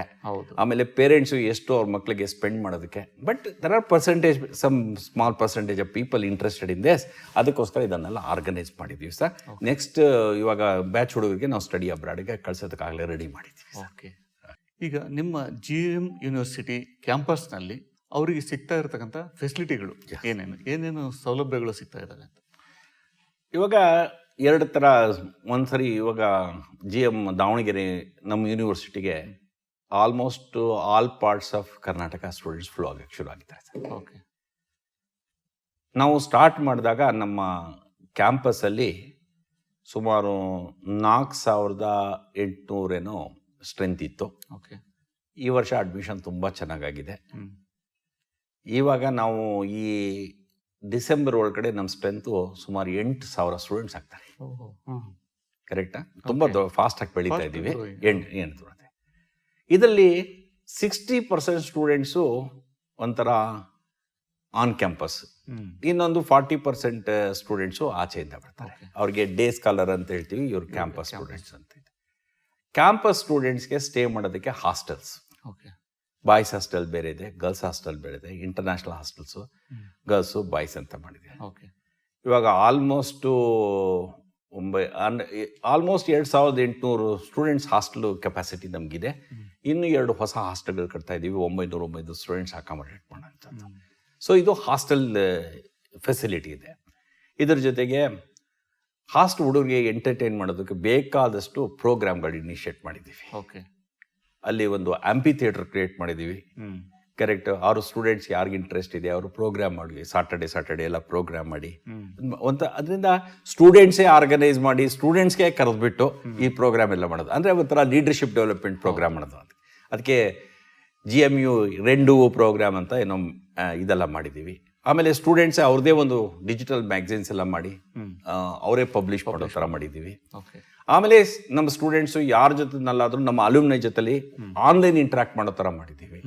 ಆಮೇಲೆ ಯಾರೋ ಇಂಡಸ್ಟ್ರಿಯವರು ನಮ್ಮ ಹುಡುಗರು ಮಾತಾಡಬೇಕು ಅಂತ ಹೇಳಿದ್ರೆ ಅದು ಒಂದು ಡೇಟಾ ಬೇಸ್ ಮಾಡಿದ್ದೀವಿ, ಅವ್ರ ಜೊತೆ ಲಿಂಕ್ ಮಾಡಿ ಮಾತಾಡೋ ಥರ ಮಾಡಿದ್ದೀವಿ. ಸೊ ನಮ್ಮ ಸ್ಟೂಡೆಂಟ್ಸ್ಗೆ ಆಮೇಲೆ ಯಾವುದೋ ಬೇರೆ ಯೂನಿವರ್ಸಿಟಿನಲ್ಲೋ ಅಥವಾ ಫಾರಿನ್ ಯೂನಿವರ್ಸಿಟಿ ಸ್ಟೂಡೆಂಟ್ಸ್ ಜೊತೆಲಿ ನಮ್ಮ ಸ್ಟೂಡೆಂಟ್ಸ್ ಪ್ರಾಜೆಕ್ಟ್ ಮಾಡಬೇಕು ಅಂತಾರೆ, ಅದಕ್ಕೆ ಅವಕಾಶ ಮಾಡಿದ್ದೀವಿ. ಸೊ ನಿಮಗೆ ಒಂಥರ ಮಕ್ಕಳಿಗೆ ಏನೇನೋ ಯಾರು ವರ್ಲ್ಡ್ ಹುಡುಗ ನಾನು ಕಂಪ್ಲೀಟಾಗಿ ಡೆವಲಪ್ ಆಗಬೇಕು ಅನ್ನೋದಕ್ಕೆ ಎಲ್ಲಕ್ಕೂ ಅವಕಾಶ ಮಾಡಿದ್ದೀವಿ. ಅವಕಾಶ ಇದೆ. ಓಕೆ. ವಿದ್ಯಾರ್ಥಿಗಳ ಕ್ಯಾಂಪಸ್ ಲೈಫ್ ಹೇಗಿರುತ್ತೆ ಅಂತ ಇದೆ. ಅಂದ್ರೆ ಇವಾಗ ನಿಮ್ಗೆ ಗೊತ್ತಾಯ್ತಲ್ಲ, ನೀವು ಇದೆಲ್ಲ ಪ್ರಾವಿಷನ್ ಮಾಡಿದ್ದೀವಿ. ಅದಕ್ಕೆ ಒಂಥರ ಇದ್ರ ಜೊತೆಗೆ ಇನೋವೇಷನ್ ವೀಕ್ ಅಂತ ಮಾಡ್ತೀವಿ ಸರ್. ಇದು ಕಂಪಲ್ಸರಿ ಇನೋವೇಷನ್ ವೀಕ್ ಹೋಗಬೇಕು. 2 ದಿನ ಏನು ಮಾಡ್ತೀವಿ, ಒಂಥರ ವರ್ಕ್ಶಾಪ್ ಥರ ಎಕ್ಸ್ಪರ್ಟ್ಸ್ ಬಂದು ಇನೋವೇಷನ್ ಅಂದ್ರೆ ಏನು, ಹೆಂಗೆ ನ್ಯೂ ಪ್ರಾಡಕ್ಟ್ ಐಡಿಯಾ ಡೆವಲಪ್ ಮಾಡಬೇಕು, ಈ ಥರದ್ದೆಲ್ಲ ಮಾಡಿದ್ದಾರೆ. ಭಾಳ ಚೆನ್ನಾಗಾಯ್ತು ಈ ಸರಿ. ಸುಮಾರು 2000 ಸ್ಟೂಡೆಂಟ್ಸು ಇದರಲ್ಲಾಗಿತ್ತು. ಆಮೇಲೆ 4 ದಿನ ವರ್ಕ್ಶಾಪ್ ಥರ, ಅಂದರೆ ಅವರೇ ಒಂದು ಪ್ರಾಡಕ್ಟ್ ಐಡಿಯಾ ಡೆವಲಪ್ ಮಾಡಿ ಎಕ್ಸಿಬಿಟ್ ಮಾಡಬೇಕು. ಇದರಲ್ಲಿ ಬೆಸ್ಟ್ ಆಗಿರೋ ಪ್ರಾಜೆಕ್ಟ್ಗೆ ನಾವು ಇವಾಗ ಫೈನಾನ್ಸ್ ಮಾಡಿ ಅವ್ರಿಗೆ ಪ್ರಾಡಕ್ಟ್ನ ಡೆವಲಪ್ ಮಾಡೋದಕ್ಕೆ ಅವಕಾಶ ಮಾಡಿಕೊಡ್ತಿದ್ದೀವಿ. ಸೊ ಅದು ಮಾಡ್ತಾರೆ ಕ್ಯಾಂಪಸ್ಸಲ್ಲಿ ಈ ಥರ ಇದು. ಆಮೇಲೆ ಮಲ್ಲಿಕಾ ಅಂತ ಒಂದು ಕಲ್ಚರಲ್ ಫೆಸ್ಟ್ ಮಾಡ್ತೀವಿ. ಓಕೆ, ಕರೆಕ್ಟಾ? ಸೊ ಇದು ಭಾಳ ಒಂಥರ ಇದು inter collegiate inter university programme ಇದೊಂದು. ಇದು ಸ್ಟೂಡೆಂಟ್ಸ್ ಭಾಳ ತುಂಬ ಸಂತೋಷದಿಂದ ಸೊ ಅವ್ರ ಟ್ಯಾಲೆಂಟ್ ತೋರಿಸೋದಕ್ಕೆ ಇದು ಒಂದು ಅವಕಾಶ. ಹಾಗೆ ಇಂಟರ್ ಯೂನಿವರ್ಸಿಟಿ ಇದು ಮಾಡ್ತಾ ಇದ್ದೀವಿ, ಏನು ಬಾಸ್ಕೆಟ್ಬಾಲ್ ಟೂರ್ನಮೆಂಟ್. ಕರೆಕ್ಟಾ? ಸೊ ದಟ್ ಒಂಥರ ಅದರಲ್ಲೂ ಒಂಥರ ದ ಐಡಿಯಾ ಏನಂತ ಹೇಳಿದ್ರೆ, ಬರೀ ಕಾಲೇಜ್ ಒಂದೇ ಅಲ್ಲ, ನಮ್ಮ ಪ್ರಪಂಚ ಹೆಂಗೆ ನಡೀತಿದೆ, ಅದ್ರ ಜೊತೆಗೆ ಹೆಂಗೆ ಕಾಂಪೀಟ್ ಮಾಡಬೇಕು, ಇದನ್ನೆಲ್ಲ ಕಲಿಸೋದಕ್ಕೆ ಎಲ್ಲನೂ ಆಲ್ಮೋಸ್ಟ್ ತುಂಬ ಬಿಸಿ ಇಟ್ಬಿಟ್ಟಿದ್ದೀವಿ ಹುಡುಗರಿಗೆ. ಸೊ ದಟ್ ಅವರೆಲ್ಲ ಬೇರೆ ಕಾಲೇಜಿಂದ ಬಂದಾಗ, ಬೇರೆ ಯೂನಿವರ್ಸಿಟಿಯಿಂದ ಬಂದು ಅವರೆಲ್ಲ ಕರ್ಕೊಂಡ್ಮೇಲೆ ಕೊಟ್ಟಾಗ ಅವ್ರದ್ದು ಇಂಟ್ರಾಕ್ಷನ್ ಆಗುತ್ತೆ, ಮತ್ತೆ ನೆಟ್ವರ್ಕ್ ಬೆಳೆಯುತ್ತೆ. ಆಮೇಲೆ ನಮ್ಮ ಕೂಪ ಮಂಡುಕ ತನ ಹೋಗ್ಬಿಡುತ್ತೆ. ಇದರೆಲ್ಲ ಆ ಥರ ಮಾಡ್ತಾ ಇದ್ದೀವಿ. ಅದೇ ಯೂನಿವರ್ಸಿಟಿ ಮೀನಿಂಗ್ ಏನು, ನಾನು ಯೂನಿವರ್ಸಲ್ ಹ್ಯೂಮನ್ ಬೀಯಿಂಗ್ ಆಗಬೇಕು, ಗ್ಲೋಬಲ್ ಸಿಟಿಸನ್ ಆಗಬೇಕು. ಅದು that is what exactly we are trying to. Sir, ಈಗ GM ಯೂನಿವರ್ಸಿಟಿಯಲ್ಲಿ ವಿದ್ಯಾರ್ಥಿ ಸಂಘಗಳು ಇದಾವ ಮತ್ತು ಅವುಗಳ ಪಾತ್ರ ಏನು? One of the most important thing is student clubs ಅಂತ. ಇದು ಇಲ್ಲಿ ಭಾಳ ಇಂಟ್ರೆಸ್ಟಿಂಗ್ ಥಿಂಗ್ ಹೇಳ್ತೀನಿ. ಇವಾಗ ನೀವು ಎಂಜಿನಿಯರಿಂಗ್ ಕಾಲೇಜಾರೆ ಓನ್ಲಿ ಎಂಜಿನಿಯರಿಂಗ್ ಸ್ಟೂಡೆಂಟ್ಸ್ ಸೇರ್ಕೋತಾರೆ, ಆರ್ಟ್ಸ್ ಸೈನ್ಸ್ ಕಾಲೇಜಾರೆ ಆರ್ಟ್ಸ್ ಸೈನ್ಸ್ ಹುಡುಗರು ಸೇರ್ಕೊಳ್ತಾರೆ, MBS ಇಂಥ ಕ್ಯಾಂಪಸ್ಸು ಇದು ಮಲ್ಟಿ ಡಿಸಿಪ್ಲಿನರಿ ಕ್ಯಾಂಪಸ್. ನಾವು ಹಾಸ್ಟೆಲಲ್ಲೂ ಹಾಗೆ ಮಾಡ್ತಾ ಇದ್ದೀವಿ. ಒಬ್ಬ ಎಂಜಿನಿಯರಿಂಗ್ ಸ್ಟೂಡೆಂಟ್ ಸೇರಿಸೋದು, ಒಬ್ಬ ಸೈನ್ಸ್ ಸ್ಟೂಡೆಂಟ್ ಸೇರಿಸೋದು, ಒಬ್ಬ ಮ್ಯಾನೇಜ್ಮೆಂಟ್ ಸ್ಟೂಡೆಂಟ್ಸ್ ಮಿಕ್ಸ್ ಮಾಡೋದು. ಯಾಕಂದರೆ ಇವಾಗ ನೀವು ಜೀವನದಲ್ಲಿ ಕಲಿಬೇಕು ಅಂತ ಹೇಳಿ ಮಾಡಬೇಕು, ಏನು ಮಾಡಬೇಕು ಅಂತ ಹೇಳಿದ್ರೆ ನಿಮಗೆ ಮಲ್ಟಿ ಡಿಸಿಪ್ಲಿನರಿ ನಾಲೆಜ್ ಬೇಕು. ನೀವು ಆರ್ಡಿನರಿ ಹ್ಯೂಮನ್ ಬೀಯಿಂಗ್, ನಾನು ಮನೆ ಕಟ್ತೀನಿ, ಸಿವಿಲ್ ಇಂಜಿನಿಯರ್ ಐಡಿಯಾ ಬೇಕು, ಆರ್ಕಿಟೆಕ್ಟಿವ್ ಒಬ್ಬ ಬೇಕು, ನಾನು ಇನ್ಕಮ್ ಟ್ಯಾಕ್ಸ್ ಕೊಡಬೇಕಾದ್ರೆ ನನ್ನ ಚಾರ್ಟೆಡ್ ಅಕೌಂಟೆಂಟ್ ಐಡಿಯಾ, ಇದೆಲ್ಲ ಇಂಥ ಯೂನಿವರ್ಸಿಟಿಗಳಲ್ಲಿ ಬೆಳೆಯುತ್ತೆ ಈ ಥರ ಫ್ರೆಂಡ್ಶಿಪ್. ಅದಕ್ಕೆ ಯಾರ್ಯಾರ ಸ್ಟೂಡೆಂಟ್ಸ್ ಏನೇನು ಇಂಟ್ರೆಸ್ಟ್, ನನಗೆ ಓಕೆ ಡ್ರೋನ್ ಫ್ಲೈ ಮಾಡೋಕ್ಕೆ ಇಂಟ್ರೆಸ್ಟಾ, ನಾನು ಡ್ರೋನ್ ಕ್ಲಬ್ಬು, ನೀವೆಲ್ಲ ಸೇರ್ಕೊಂಡು ಡ್ರೋನ್ ಕ್ಲಬ್ ಮಾಡಿರಿ. ನನಗೆ ಮೋಟ್ರ್ ಬೇಕು, ಏನೋ ರೇಸ್ ಮೋಟ್ರ್ ಬೇಕು ಮಾಡಬೇಕಾ, ನಿಮ್ಮದೇ ಒಂದು ಕ್ಲಬ್ಬು. ಇಲ್ಲ ಎಲೆಕ್ಟ್ರಿಕ್ ವೆಹಿಕಲ್, ಈ ಥರ ಕ್ಲಬ್ಸ್ಗಳು ಮಾಡಿಬಿಟ್ಟಿದ್ದೀವಿ. ಓಕೆ. ಸೊ ಸ್ಟೂಡೆಂಟ್ಸು ಅದಕ್ಕೆ ಅವರೇ ಮೆಂಬರ್ ಆಗ್ತಾರೆ, ಅವರೇ ಟ್ರೈನಿಂಗ್ ಅರೇಂಜ್ ಮಾಡ್ಕೊಳ್ತಾರೆ, ಅವರೇ ನಾವು ವರ್ಷಕ್ಕೆ ಒಂದ್ಸರಿ ಏನು ಮಾಡ್ತೇವೆ ಅಂತ ಹೇಳಿದ್ರೆ ಟ್ಯಾಲೆಂಟ್ ಎಕ್ಸಿಬಿಷನ್ ಅಂತ ಮಾಡ್ತೇವೆ. ಅವಾಗ ಯಾರ್ಯಾರ ಕ್ಲಬ್ನವರು ಏನೇನು ಟ್ಯಾಲೆಂಟ್ ಮಾಡಿದ್ರೆ ಅವ್ರಿಗೊಂದು ಪ್ರೈಸ್ ಕೊಡೋದು, ಈ ಥರದ್ದೆಲ್ಲ ಎನ್ಕರೇಜ್ ಮಾಡ್ತಾ ಇದ್ದೀವಿ ಸರ್. ಇವಾಗ ನೆಕ್ಸ್ಟ್ ಸಾಟರ್ಡೇ ಈ ಥರದ್ದು ಟ್ಯಾಲೆಂಟ್ ಕ್ಲಬ್ದು ನಮ್ಮದು ಇದಿದೆ, ಪ್ರೋಗ್ರಾಮ್ ಇದೆ. ಸೊ ಸ್ಟೂಡೆಂಟ್ಸ್ ಎಲ್ಲ ಫಾರ್ಮ್ ಮಾಡ್ಕೊಂಡು ಅದು ಏನು ಕ್ಲಬ್ ಬೇಕಾದ್ರೂ ಮಾಡ್ಬೋದು. ಟೆಕ್ನಿಕಲಿ ಅದನ್ನೇ ಅವ್ರ ಮ್ಯಾಗ್ಝಿನಲ್ಲಿ ಪ್ರೆಸೆಂಟ್ ಮಾಡ್ಬೋದು. ಈ ಥರ ಅಂದರೆ ಎಲ್ಲ ನಾವೇ ಇದಾಗ್ಬಿಟ್ರೆ ಹುಡುಗರು ಬೆಳೆಯಲ್ಲ. ನಾವು ಓನ್ಲಿ ಫೆಸಿಲಿಟೇಟರ್ ಥರ ಆಕ್ಟ್ ಮಾಡ್ತೀವಿ, ಅವ್ರಿಗೆ ಲೀಡರ್ಶಿಪ್ ಆಕ್ಟಿವಿಟಿ ಅವ್ರು ಕೊಟ್ಬಿಡ್ತೀವಿ. ರೆಸ್ಪಾನ್ಸಿಬಿಲಿಟಿ ತಾವು ಸ್ವಯಂ ಆಸಕ್ತಿಯಿಂದ ಯಾವ್ದ್ರಲ್ಲಿ ಆಸಕ್ತಿ ಇದೆ ಅದರಲ್ಲಿ ಡೆವಲಪ್ ಆಗಿ. ಓಕೆ ಸರ್, ಕೊನೆಯದಾಗಿ ಈಗ ಪ್ರಾಸ್ಪೆಕ್ಟಿವ್ ಸ್ಟೂಡೆಂಟ್ಸ್ ಅವ್ರಿಗೆ ನೀವು ಏನು ಹೇಳಕ್ ಬಯಸ್ತೀರಿ? ನೋಡಿ, ವೆರಿ ಸಿಂಪಲ್. ಲೈಫನ್ನು ಸಿಂಪಲ್ ಆಗಿ ಇಟ್ಕೊಂಡು ಏನೇ ಕೋರ್ಸು ಏನೇ ಪ್ರೋಗ್ರಾಮ್ ತಗೊಳ್ರಿ, ಅದಕ್ಕೆ ಫೋಕಸ್, ನಿಮ್ಮ ಅಟೆನ್ಷನ್ನು ಏನಂತಂದರೆ ಅದಕ್ಕೆ perspiration is very important, persistence is important and patience is important ಅಲ್ವಾ, ಆ್ಯಂಡ್ ಫೋಕಸ್. ಇಷ್ಟು ಮಾಡಿರಿ. ನೀವು ಯಾವ ಬ್ಯಾಕ್ಗ್ರೌಂಡಿಂದ ಬಂದಿದ್ದೀರಾ, ನಿಮ್ಮ ತಂದೆ ತಾಯಿ ಬ್ಯಾಕ್ಗ್ರೌಂಡ್ ಏನು, ಇದೆಲ್ಲ ಇಂಪಾರ್ಟೆಂಟ್ ಅಲ್ಲ. ಕರೆಕ್ಟ್ ಸಕ್ಸಸ್ ಆಗೋದಕ್ಕೆ ನೀವು ಒಂದು ಗುರಿ ಇಟ್ಕೊಂಡು ಕಂಟಿನ್ಯೂಸ್ ಆಗಿ ಅದ್ರ ವರ್ಕ್ ಮಾಡಿ. ಹಂಗೆ ಮಾಡಿವಿ ಅಂದ್ಬಿಟ್ಟು ನೀವು ಇದರಲ್ಲಿ ಪಾರ್ಟಿಸಿಪೇಟ್ ಆ ಥರ ನಾನು ಹೇಳ್ತಾ ಇಲ್ಲ. ಒಂಥರ ಆಲ್ರೌಂಡ್ ಡೆವಲಪ್ಮೆಂಟ್ ಆಗೋದಕ್ಕೆ ಮಾಡೋಕ್ಕೆ ಟ್ರೈ ಮಾಡ್ಕೊಳ್ಳಿ. ಲೈಫನ್ನು ಸಿಂಪಲ್ ಆಗಿ ಇಟ್ಕೊಳ್ಳಿ, ಅನ್ನೆಸರಿ ಕಾಂಪ್ಲೆಕ್ಸ್ ಮಾಡ್ಕೊಳ್ಳೋದು ಬೇಕಾಗಿಲ್ಲ. Okay, correct. ಇಷ್ಟು ನನ್ನ ಸ್ಟೂಡೆಂಟ್ಸ್ ಹೇಳೋದು. ನನಗೆ ಹೇಳ್ತಿರೋದು ಅಷ್ಟೇ, ಫೋಕಸ್. ನಾವು ಬೌಲಿಂಗಲ್ಲಿ ಕ್ರಿಕೆಟಲ್ಲಿ ಈ ಬಾಲ್ಸ್ ಲೈನ್ ಆ್ಯಂಡ್ ಲೆಂತ್ ಅಂತ ಹೇಳ್ತಾನೆ, ಸಾಕು. ನೀವು ಅದು ಭಾಳ ಎಕ್ಸ್ಪೆರಿಮೆಂಟ್ ಮಾಡೋದು ಬೇಕಾಗಿಲ್ಲ. ಒಂದು ಲೆವೆಲ್ ಬಂದಮೇಲೆ ಆಮೇಲೆ ಎಕ್ಸ್ಪೆರಿಮೆಂಟ್ ಮಾಡಿರಿ, ನೋ ಪ್ರಾಬ್ಲಮ್. ಇದನ್ನು ನಾನು ಹೇಳಕ್ಕೆ ಬಯಸ್ತೀನಿ ಸರ್. ಸ್ನೇಹಿತರೆ, ಇದು GM ಯೂನಿವರ್ಸಿಟಿ, GM ವಿಶ್ವವಿದ್ಯಾನಿಲಯದ ಒಂದು ಕಿರು ಪರಿಚಯ. ಯಾಕಂದರೆ ಪೂರ್ತಿ ಮಾಹಿತಿ ಕೊಡಬೇಕು ಅಂತಂದರೆ ಇದು ಒಂದು ಸಣ್ಣ ಕಾರ್ಯಕ್ರಮದಲ್ಲಿ ನಿಜವಾಗ್ಲೂ ಕಷ್ಟ ಸಾಧ್ಯ. ಒಂದು ಕಿರು ಮಾಹಿತಿಯನ್ನು ನಿಮಗೋಸ್ಕರ ಇದುವರೆಗೂ ಕೊಟ್ಟಿದ್ದೀವಿ. GM ಯೂನಿವರ್ಸಿಟಿ ವಿದ್ಯಾರ್ಥಿಗಳ ಸಮಗ್ರ ಬೆಳವಣಿಗೆಗಾಗಿ, ಸಮಗ್ರ ಅಭಿವೃದ್ಧಿಗಾಗಿ ಟೊಂಕ ಕಟ್ಟಿ ನಿಂತಿರೋ ಒಂದು ಸಂಸ್ಥೆ ಅಂತಲೇ ಹೇಳ್ಬೋದು. ಅದಕ್ಕೆ ಸರಿಯಾಗಿ ಎಲ್ಲ ರೀತಿಯ ಅನುಭವವನ್ನು ಹೊಂದಿ ಈ ಯೂನಿವರ್ಸಿಟಿಯನ್ನು ಒಂದು ಉತ್ತಮವಾದ ಯೂನಿವರ್ಸಿಟಿಯಾಗಿ ಮಾಡಬೇಕು ಅಂಥೇಳಿ ಡಾಕ್ಟರ್ ಶಂಕಪಾಲ್ ಅವರು ಇದ್ದಾರೆ. ಇವರ ಒಂದು ಮುಂದಾಳತ್ವದಲ್ಲಿ, ಇವರ ಒಂದು ಲೀಡರ್ಶಿಪ್ಪಲ್ಲಿ ಈ ಯೂನಿವರ್ಸಿಟಿ ಕರ್ನಾಟಕದಾದ್ಯಂತ, ದೇಶದಾದ್ಯಂತ ಎಲ್ಲ ಉತ್ತಮವಾದ ಹೆಸರನ್ನು ಮಾಡಲಿ. ಮತ್ತು ಇದು ವಿದ್ಯಾರ್ಥಿಗಳಿಗೆ ಇದರಿಂದ ಸಾಕಷ್ಟು ಪ್ರಯೋಜನಗಳು ದೊರೀಲಿ ಅಂತ ಹಾರೈಸ್ತಾ ಈ ಕಾರ್ಯಕ್ರಮವನ್ನು ಮುಗಿಸ್ತಾ ಇದ್ದೀವಿ. ನಮಸ್ಕಾರ ಸರ್, ತುಂಬ ಥ್ಯಾಂಕ್ಸ್. ಇದುವರೆಗೂ ಬಂದು ನಮ್ಮ ಜೊತೆ ಮಾತಾಡಿ ಭಾಳ ಒಳ್ಳೆ ಮಾಹಿತಿ ಕೊಟ್ರಿ. Thank you sir. Thank you sir.